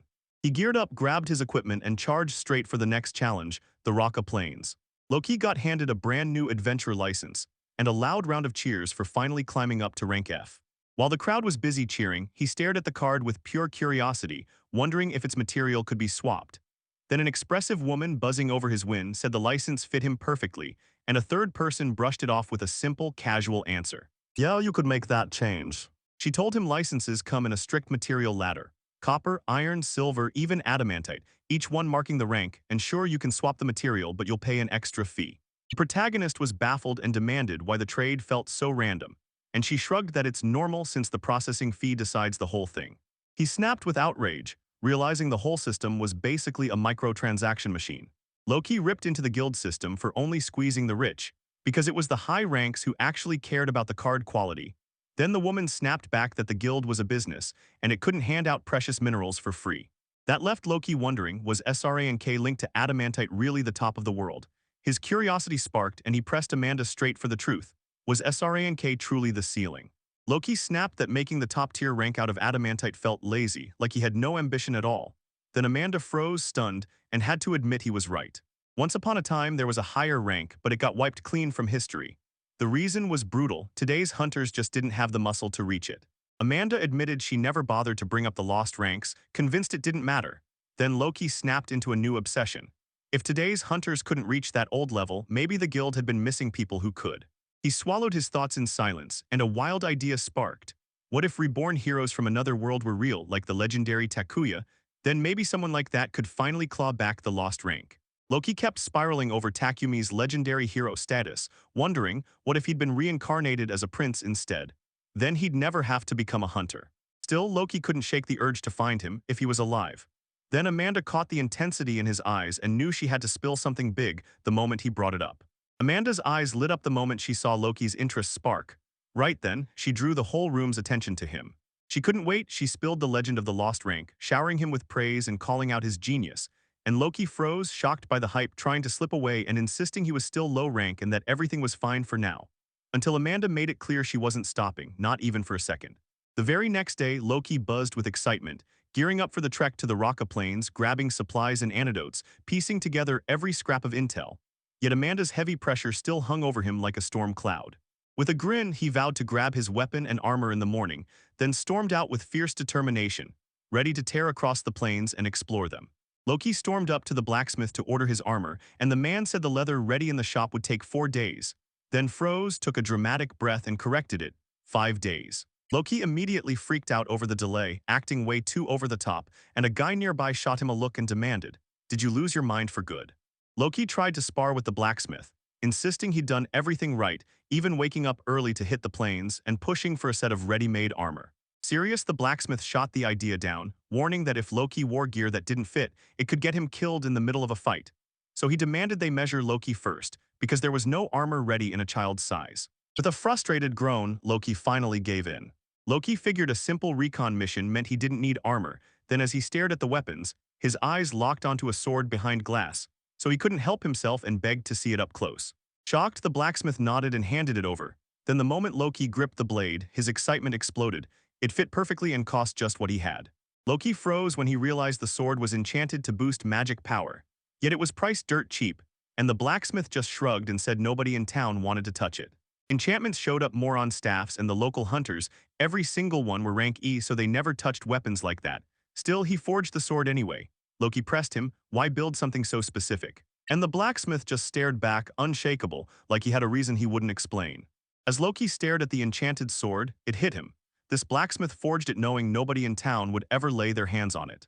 Thoughtful, he couldn't stop asking why. Then the blacksmith stared him down and said, serious as stone, "I forged that sword for my own son." Loki nearly choked on surprise when he learned the blacksmith had a son. And then he blurted his reaction so hard that the whole room went stiff and awkward. He realized he'd hit a sore spot, so he blurted out an apology.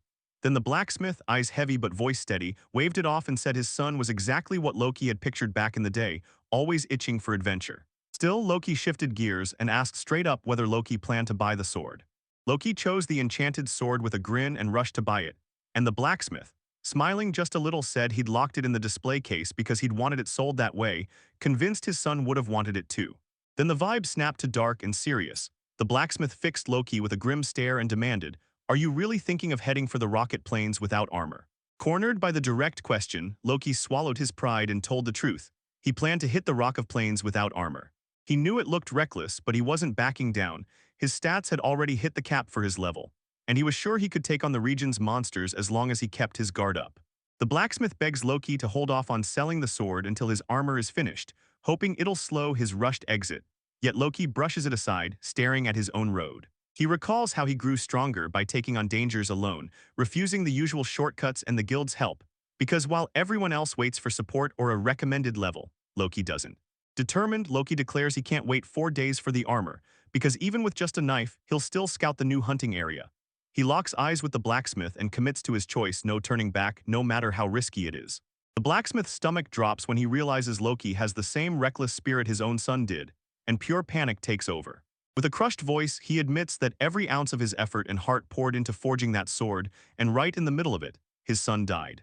The memory hits him like a thunderclap, shaking him to the core. After a heavy silence, he snaps at Loki to stay put, then storms off, leaving the air thick with dread. The blacksmith comes back with the armor, straps it on Loki with a grin, and declares it fits like a dream. Then Loki asks if it was his son's, and the blacksmith deadpans that this armor is so tough it could even shrug off the magic of an air-praying mantis, stopping reckless fools from turning bravery into stupid deaths. Loki clocks the tension right away and smirks like it fuels him, saying it sharpens his focus. Then the blacksmith locks eyes and vows that if Loki ever dies in that armor, he'll chase him down and kill him again. Behind the shop on the training field, the blacksmith keeps his eyes on Loki, armor on, sword in hand, as he gets ready to spar and practice, and then the blacksmith tells the boy to hammer the ground with his strikes and see how solid they are. While training, Loki can feel that weapon's weight sink into his purpose, and in a quiet moment of reflection, he wonders if the blacksmith had been secretly waiting for someone truly worthy to take up that forgotten sword. Loki swings the sword with razor-steady, nimble strikes, and you can tell he's adapted to it perfectly. The blacksmith stands there in quiet awe, like the boy just yanked open a buried memory. He even looks as if he's seeing his own son again. When they ask about the sword, Loki grins and sings its praises, calling it light, effortless to wield, and a beast in the right hands. Then with pure determination burning in his eyes, he offers a heartfelt promise straight to the moment. He won't die. Loki finally got his hands on a special weapon, and a full set of armor packed with raw, living emotion. Clutching them, he finally feels ready to break out of the tutorial area and charge headfirst into bigger, brutal challenges in this new world. Determination blazing as he starts mapping out what comes next on his journey. Loki tries to pay for the weapon and armor he got, but the blacksmith shuts him down instantly. He insisted the items were never for sale, even after Loki blurted that he had the money. But the guy wouldn't budge, so they erupted into a loud argument that rattled the whole neighborhood and pulled everyone's attention. With just enough to snag the sword, Loki's still bothered. He can't afford the armor and it gnaws at him. He strides to the church, his final stop, and even though he's spoken with the person in charge a few times, this is his first real step inside. Sure, he's got leftover money like it's a game win, but he can't shake that uneasy, confused feeling. Loki slips into the church, takes in the goddess statues, and lets out a quiet awe. Then he spots someone praying and asks, "Is that really how you pray?" Before the question even lands, the temple caretaker greets him with a warm smile, clocks his sharper, fancier look, and confirms, "Yes, that's exactly right."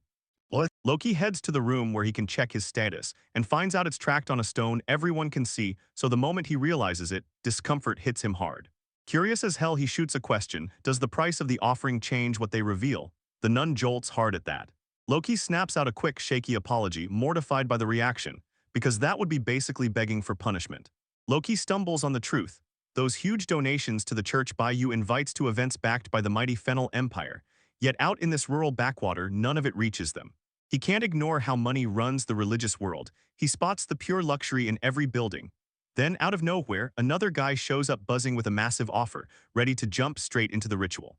Loki finally blurts out the real reason he showed up at that church, the class selection. He learns that this process is treated like a divine blessing, and that praying the right way can even shape the class he gets. Stunned, he realizes he can't pick and choose anymore. He's got to swallow what comes and turn it into fuel for his journey. The nun tells them the class you pick isn't just a role. It's a divine blessing that boosts your experience, rewards, and skill growth. And Loki realizes every class has its own special skills, and even its own ranking. Stunned by this new RPG-like setup, he forces himself to stay focused and admits, yep, this is his life now, and the real reason he's been struggling is simple. He's been running on too little power. Then Loki hears from the nun about a special class, rare, almost mythical. She only said all this like a blessing straight from the gods. She'd seen nothing but beginner and intermediate rank classes in the city. Yet with an old priest who can actually receive divine revelations, there's a slim shot that something far bigger is about to go down. Curiosity blazing, Loki demands answers, while the nun darts off to fetch the priest. Loki gets dragged to the city priest, a revered man who can still hear divine revelations. So when he shows up, surprise hits hard, and Loki can feel the moment pressed down on his shoulders. Trail calmly reassures everyone he's still got it. And since he holds the rare power to reveal a special class, he can lock in his class choice. Loki, still unsure and not fully getting the whole deal, blurts out whether he can keep getting divine protection. Then, as he watches and listens, it clicks. That special class has their own unique skills, and the divine revelation only works a limited number of times. Priest Trail leans in with a warm smile and reassures him, everyone comes from somewhere different, but what matters is never stopping your learning. Loki stares down the 6 goddesses, statues, commerce, sin, life, love, war, and fertility, like he's reading their secrets one by one. He stops and thinks about it. Every one of them loves humans the same way. Then a playful little figure pops up, begging for his attention, but Loki just shrugs it off, locks in his focus, and realizes that acorn-headed thing isn't one of the revered goddesses. Loki leans in and asks if the whole world only has 6 goddesses, and the priest nods, saying every single prayer has to be aimed at them during class selection. Even if he can pick one god to worship, everyone tells him to pray to them all, because that's the only way to dodge an unexpected class. He just needs to lock in his focus hard on the class he wants, and once he does, the revelation ritual is ready to kick off. Loki drops to his knees before the goddess statues and prays with all his heart, because he's determined to claim the class he's been craving. Go for something that grows fast and hits hard, with serious strength and defense so it dominates in close-range melee fights. With that hard desire burning in his mind, something totally unexpected snaps into motion and steals his attention. While Loki prays with his eyes shut, a weird presence crawls over him, like the goddesses are whispering to each other, and call and prepare thud through his head like an echo. Right after that calm voice tells him what to do, he can finally open his eyes, because whatever comes next is about to blow his mind. Loki snaps his eyes open and finds divine beings looming in front of him. Then he realizes the voice he heard wasn't ancient at all. It sounded young and definitely not human. Maybe it's one of the goddesses, because everything about this screams something unreal is happening right now. One of the divine beings stares at Loki, jolted with surprise, and demands, "Who are you?" And you can tell it's not just shock even for the goddesses. Still reeling from the strange place, Loki struggles to figure out if he's really standing before the goddesses. Then he's suddenly cut off mid-thought. One of them, all impatient energy, snarls, "Tell me who you are," then swings in a brutal punch and drops him to the ground before he even gets a chance to react.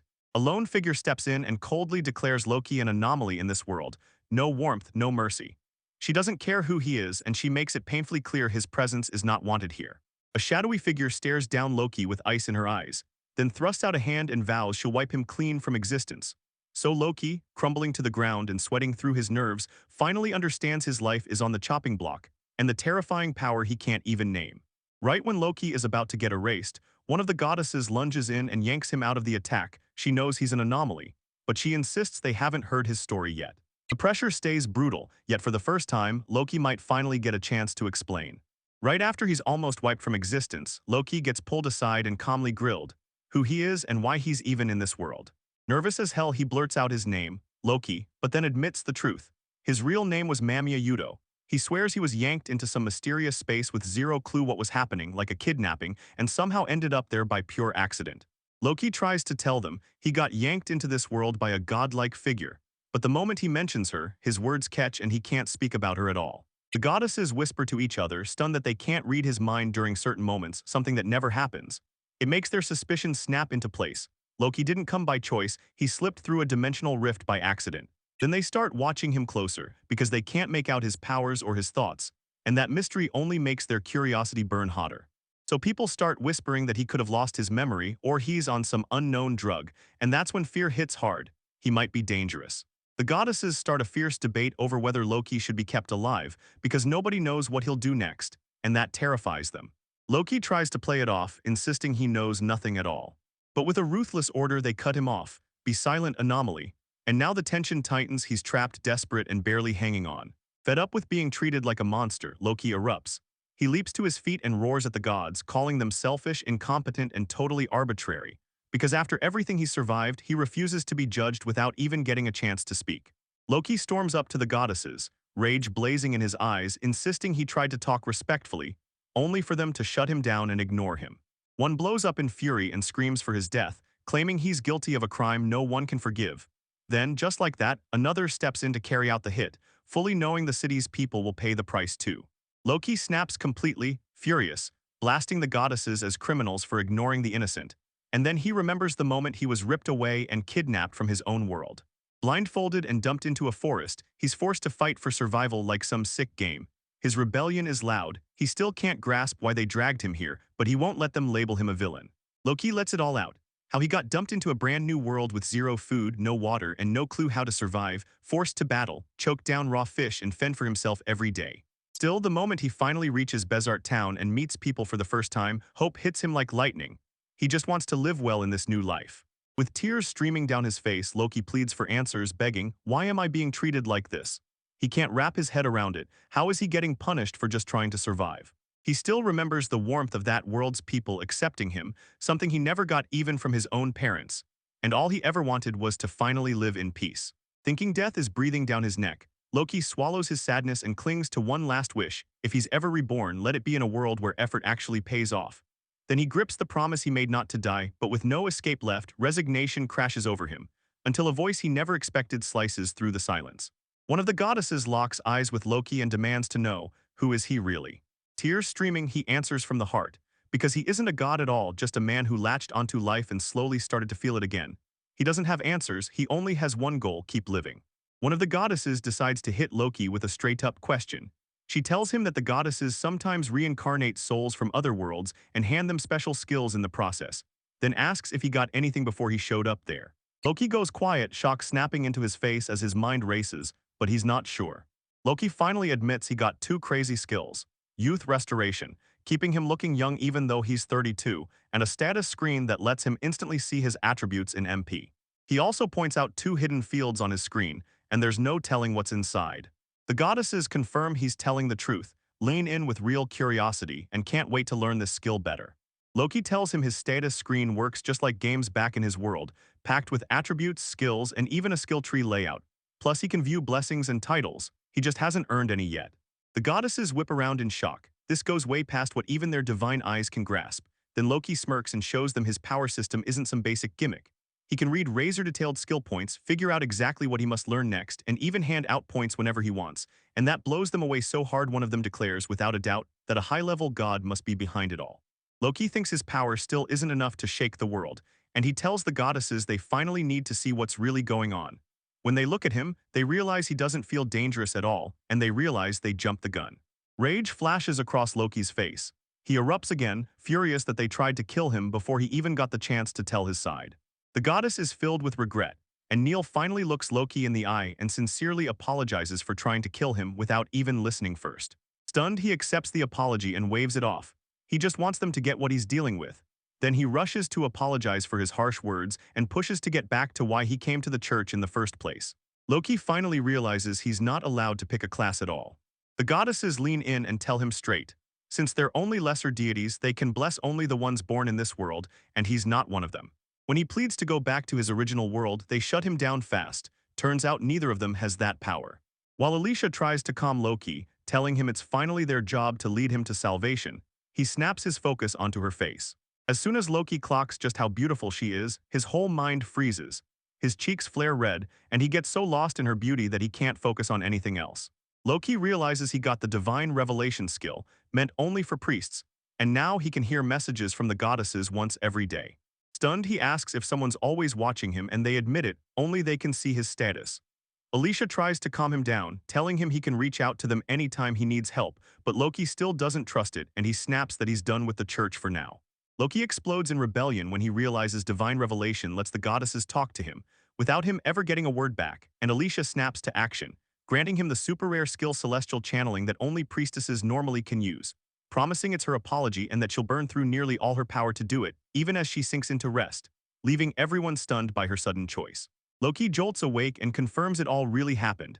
Then he checks his skills and finds the rare power celestial channeling, which lets him talk straight to the goddesses. Even with no way to snag classes or blessings, he forces a grin and calls this moment the real start of his isekai life. Sure, the new skill can only be used once a day, but tonight he's determined to test it before he sleeps, all while fretting over Alicia-sama's condition. Loki slams his channeling skill into gear, and the moment it activates, a swarm of goddesses' voices hits him all at once, fighting over who gets to speak to him, throwing out rules, warning of divine punishments, and even snapping about jealousy because he's been talking to others more. Some are praising him, others are drilling him on responsibilities, and through the chaos Loki tries to stay cool, trembling as he asks if Alicia is okay. Yet all he can finally squeeze out is a tiny, stunned hello. Loki finally unlocks the power of celestial channeling, usable just once a day, and it burns 50 mempa every single time. He's basically helpless, and that failure burns him up. He's sick of wasting his energy, erupts in pure frustration, calls the skill trash, and hurls the notebook away. Then he forces himself to stay positive, but it's painfully obvious he's not buying it. He can't shake the thought that even the useless goddesses come with setups like this. Loki sits there staring into the chaos, thinking about every god steering the world, from the low-rank goddesses all the way up to the towering Fursa.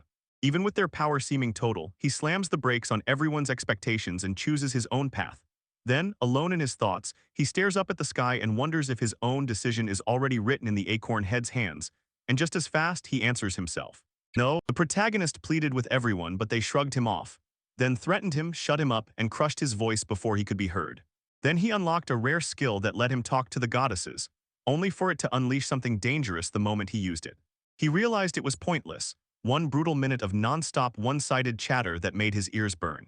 Even with exhaustion glaring in his eyes, the protagonist barrels through his routine, no breaks, no mercy, shutting out every warning and pushing himself to hunt again at the Rock of Plains, swearing up and down that everything's fine.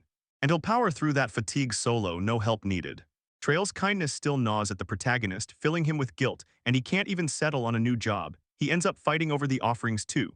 When he finally manages to explore the Rock of Plains, he just feels like he wasted everything, swearing the goddesses ruined his life and calling the whole mess a full-blown disaster. As he strolled deep in thought, something sudden snagged his attention and stopped him cold. The protagonist keeps up his grind, hauling goods straight through the chaos of a fair, eyes darting everywhere as he studies the scene, still lost in thought while merchants and residents bustle between stalls like the whole place is alive. The protagonist strides up to the city's north gate, and the non-stop rush of people instantly leaves him stunned. Compared to the south gate over there, this side is packed with way more stalls, and the crowd's energy wraps you up so hard it feels like you've stepped straight into a real fantasy world. Spotting a crew marching toward the Rock of Plains, he slips behind them, quiet and careful, determined to catch up and reach his destination.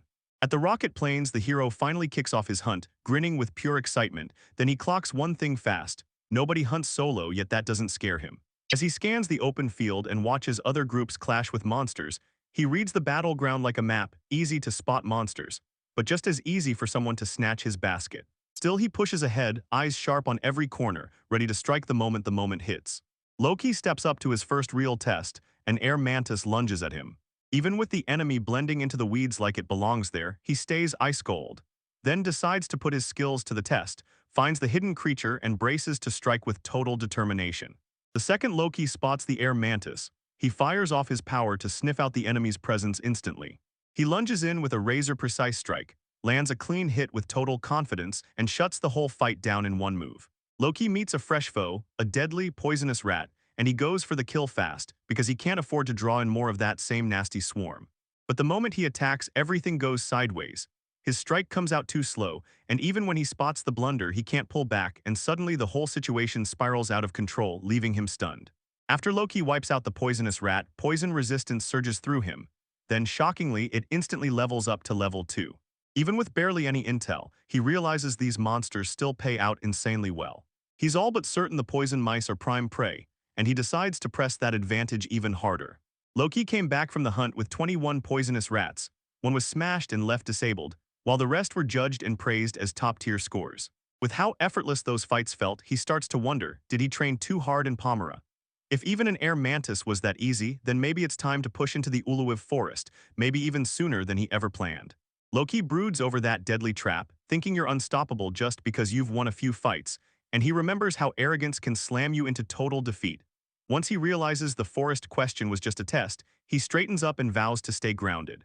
He tells them he won't touch the next area until he's absolutely sure he's ready for the Rock of Plains.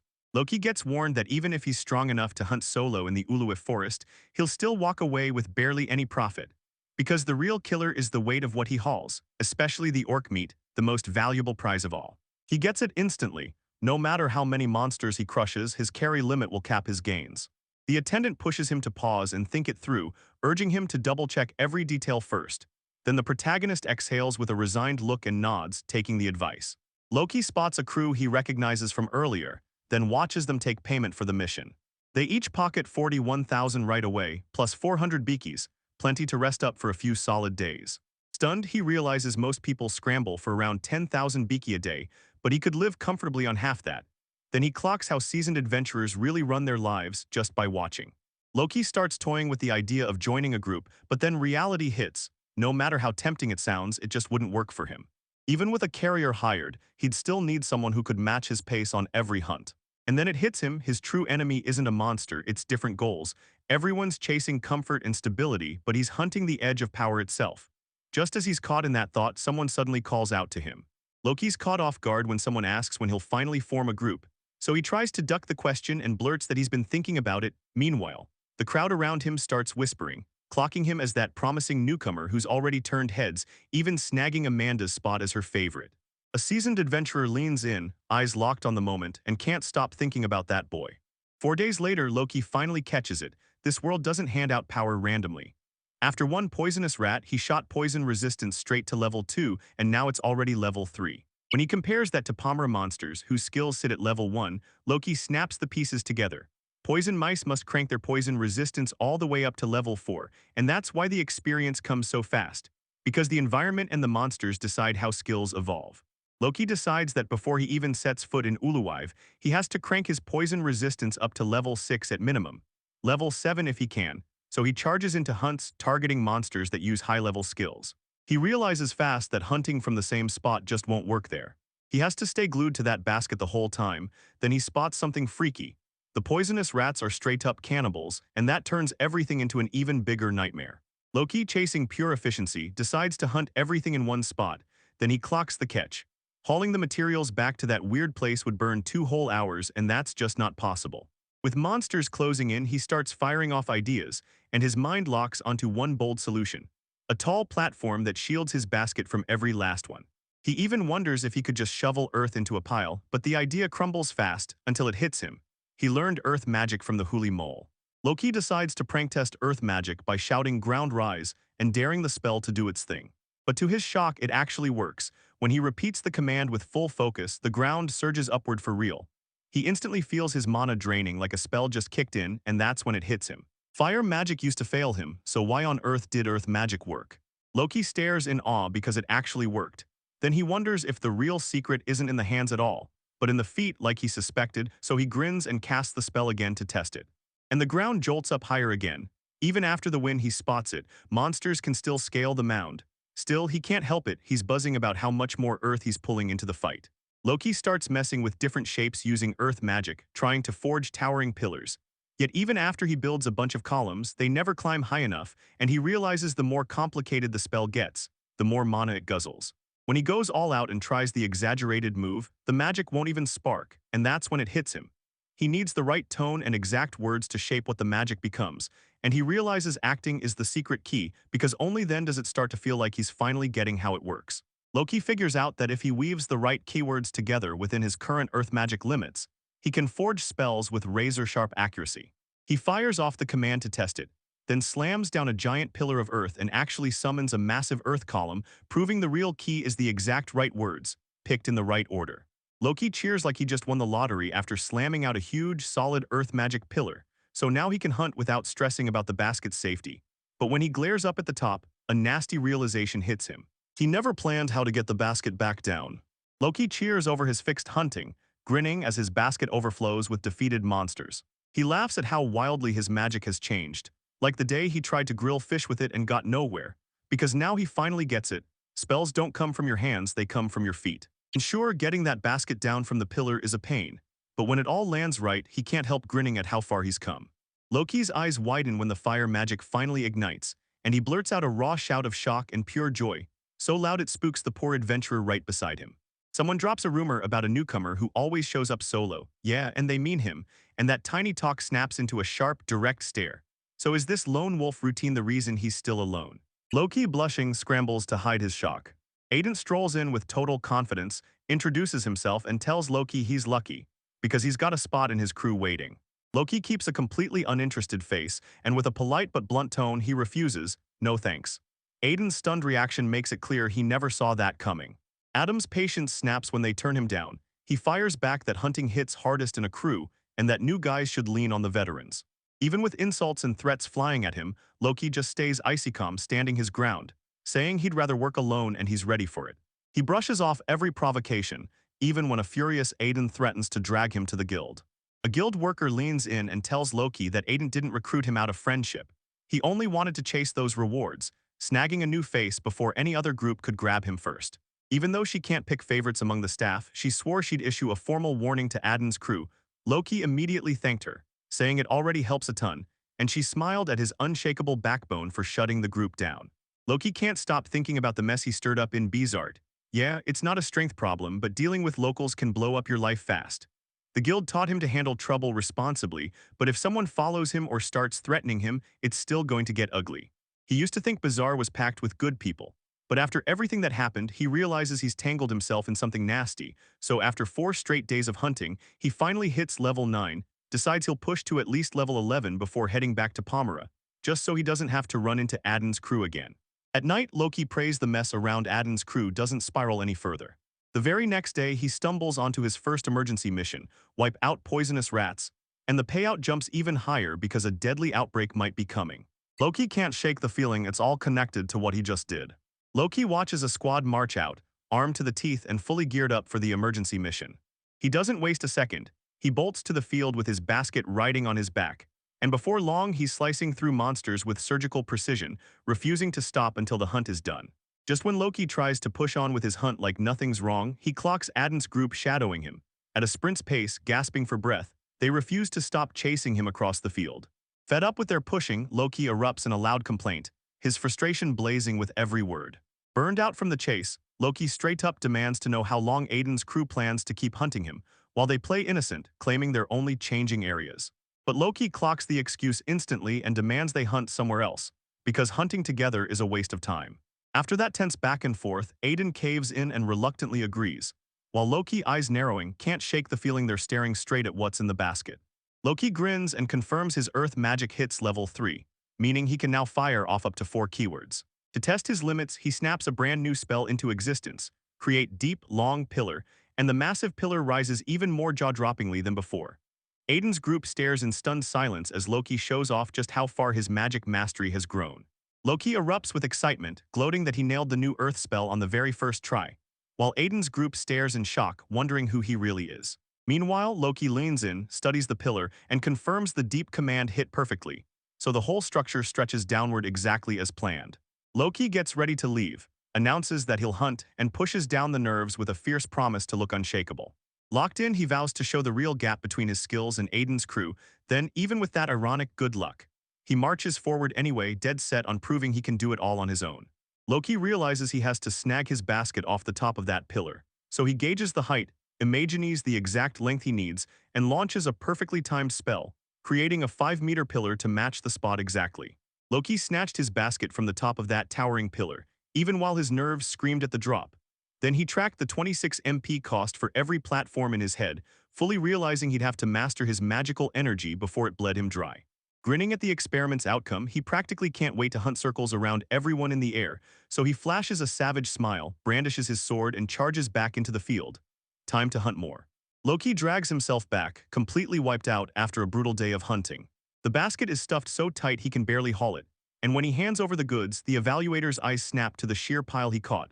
So massive it rocks the guild and sparks an emergency mission. None of the other hunters clock anything weird, so the whole commotion is just because Loki went way too hard. When they blame Loki for the emergency mission, he snaps back that it's not his fault the poisonous rats have gone berserk, then slips up and admits he kicked up the whole commotion by hunting way too much. Still, he keeps his eyes locked on the grind, begging for a bigger basket and asking them to deliver his earnings like always, while the evaluators stare in shock at just how much and how good the materials are. Loki blurts out that sprinting with a full basket nearly drains him, and everyone realizes he's been tearing forward like that even during the hunt. So when the evaluators hear he ran that whole way under the weight, they're stunned, because that insane endurance is exactly why he always hauls in mountains of materials. The scene snaps shut as the local staff roars at everyone to pack it up and get back to work. Loki stares at the mess in his arms and realizes he needs a custom-made basket just to carry all that volume. Then he heads to tell Amanda what happened, only for Aden to show up and try to muscle in, demanding Loki hand something over. Loki flat out ignores him, and Aden is left simmering with frustration as Loki strides away. Loki gets cornered by Amanda and the rest of the guild right after Adenty and his crew lie about joining. Then they twist Loki's words, trying to make it look like he agreed, and even throws a fit, demanding they split the rewards too. Loki snaps back and swears it's all lies, but the rival group's obvious tricks keep twisting the whole situation into something far messier. Loki clocks that the rival crew is pushing the fight just to cash in on the moment, even though their skills don't match his. And while everyone else notices the power gap and backs off, they refuse to quit and press on. Done with the provocation, Loki fires back and demands their rank and earnings. So Amanda blurts out they're all rank F and only made 42,000 Biki that day, leaving Loki miles above them, and that's when he decides he won't stay quiet anymore. Amanda calls out the team's lie on the spot, straight up asking if Loki was really part of it, like they'd claimed when they promised they wanted a share of the profits. And when they finally confirm it, she makes them cough up the fair split they demanded in the first place. Loki snatches the 5,000 Biki back, snaps with zero patience, and throws it at them like, only a fool would trade 400,000 Biki solo for some useless crew. And that's when the whole room detonates, because the second someone tells him to shut up, everything spirals. Loki drops his final warning. If they keep tailing him and messing with him, he'll snap, treat them like enemies the same way he treats monsters. Cold as steel, he snarls that he'll ruthlessly wipe out anyone who dares oppose, or even support his hunt, treating anyone who gets in the way like worthless goblins. The group freezes, stunned. After Loki's direct threat, the air crackles with tension. Then a furious Dent charges in and screams that Loki doesn't get to think he's better than everyone, and the receptionist, shaking with nerves, rushes to call the guild master. Right on cue, the old guildmaster storms in, fuming over the late-night chaos, and snaps at Loki to follow him, saying he's been loud enough to bother everyone else. A man lays down the rules and demands respect like it's owed. Meanwhile, another worker in the office stays deadly quiet, staring at the signs like, if you ignore this, you'll pay for it. A hunter snaps, furious that the judgment feels rigged, until the older man calmly tells him he listened to both sides first, then made his call without ever taking sides. The boy watches and a huge wave of relief crashes over him. He's really there. The old man lays it out straight. He's trying to dodge every moment that could turn into someone dying. He slams the warning, if the two turn on each other, innocent people could pay the price. Yet the hunter rages at the idea, convinced it's all blown out of proportion. The man blurts out that the boy's strength is so abnormal it can scare anyone off, and the hunter's gut twists the moment he realizes it. The boy realizes they've always sized him up with suspicion, and now he can't stop thinking about finally showing just how strong he really is. The group is getting slammed for provoking the boy and cooking up fake reports. The man slams the verdict. What they did broke the line, and just like the rules demand, they get kicked out of the guild for good, with zero chance to keep hunting. The man says this case almost spiraled into a full-on legal showdown, then insists that even after the expulsion, they can still hunt for other jobs. Loki nods along, and before long, everyone decides the whole mess is finally over. The boy watches their choice and snaps that it's way too soft, nowhere near enough, while the others stare, shocked by his ice-cold, unshakable reply. The boy swallows the punishment meant for the group, then flat-out demands his own compensation. Even as they beg him with everything they've got, he won't budge. You should have faced the risks from the start, he snaps, cold and unshakable. The boy's eyes go ice-cold as he vows that anyone who tries to use him will get punished, and he wants them to remember him, suffering forever. He makes it crystal clear, this isn't some game where you can just hit reset and try again. The man warns them that if they push too hard, it could all blow up in their faces, but Loki doesn't even blink. He grins and says he'd love that, even kill for it, and the only thing stopping him is his own restraint. He makes it crystal clear, if they're criminals, he could legally carry out the execution. The three drop to their knees in front of the boy, sobbing and begging him to forgive them. They shoved every last coin and all their gear onto the table. Then they stomp away, crushed by shame, and the boy stays there, quiet, staring, saying nothing. The boy thanks him for the help and slips him a small reward, and the man immediately shoots back, asking if this is his new way of acting. The boy admits he might have overplayed it but draws a hard line. He can't stand people who hurt others without a second thought. The man gets it right away, knowing no punishment would balance it because one life just wouldn't be enough. The boy pushed his request forward, telling them the potion had to go to Jink and the others because he owed them a favor. The woman shoots him a stunned look, then nods and jumps in. She praises Loki's attitude as she hauls the items with him. As he heads on, the man mutters that it might be time to put the boy's ranking under the microscope. He warns that this kind of trouble could come back and tells him to watch his step. So the boy nods, promises to be careful, but insists he's not planning to just sit there, even if he tries not to draw too much attention. That man fixes him with a look from another world, and suddenly his suspicions about the boy, born from their very first meeting, snap into place. The boy freezes in shock, realizing she purposely put his language skills to the test, and that only makes his suspicion burn hotter. The man blurts out that he knows Loki didn't come from their world. Then the boy's mind snaps into overdrive, shocked, and suddenly staring at him like he can't be trusted. The man rushes in to calm him down, swearing he just wants help identifying what it is, and even tosses out a reward if he'll do the job. The man dares Loki to take the mission, calling it a roll of the dice to win his trust. Still eyeing everyone like they're hiding something, Loki grudgingly agrees, too curious about what they're asking for to say no. The man locks the meeting in for noon at the guild, thanks him for the help one last time, and then he's out the door. Loki strides toward the guild, his instincts screaming that the man is hiding something, when his gut twists at the weird way he's felt. Right then, a voice cuts through the air. She calls Loki's name and reveals herself as the goddess of war, and Loki instantly snaps to full alert, stunned. The goddess leans in and tells Loki, everyone's holding their breath. Once you're ready, they'll all be waiting to talk to you again. Loki remembers he still needs to ask her something. Then irritation spikes as he recalls the exact skill that wrecked everything before, and he swears he'll handle it way more carefully this time. Loki casts Divine Call ***, and somehow he breaks through to a goddess named *** Suzerain ***.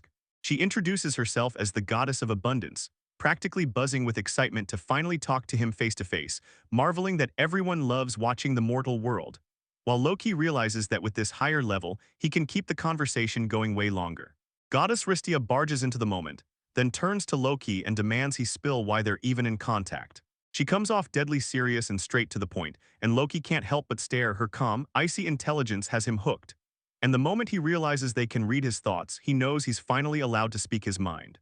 Loki tells them he only just managed to pull off magic, even though he'd been dealing with the same conditions for ages. Then he turns to the goddess and blurts, "What changed?" She says there are a bunch of possible reasons, but for him, it might just come down to who he is, and then Loki suddenly clicks. The trouble didn't start out of nowhere, it began the moment he went to that church. The goddess tells him magic runs on spirits that lend power, right up until they get their mana in return. But with Loki, Neither spirits nor goddesses can even sense him, and that snub sparks pure burning indignation in his chest. Then it hit him if he'd never crossed paths with the goddesses, he might have never unlocked magic at all. Loki rushes in to apologize for all the whining, then grins and admits he feels way better now. Then he turns to the goddess and fires off one sharp question: how do you store items in that secret space? The goddess nods and gives him the green light to keep asking. Loki dives into spatial magic, only to find another traveler from another world has already spent a skill point on it. Then he's stunned, grumbles that the call lasted way too briefly, and the connection cuts out right after. After thinking over everything he learned, he finally gets it. The talks with the goddesses are priceless, and he's sure something huge is going to go down at the guild the very next day. Loki's eyes light up as pure excitement surges through him, because he can finally feel his real journey kicking off for real. Then out of nowhere, he catches this eerie sound, panics because he doesn't get what's happening, and feels his consciousness drain away fast.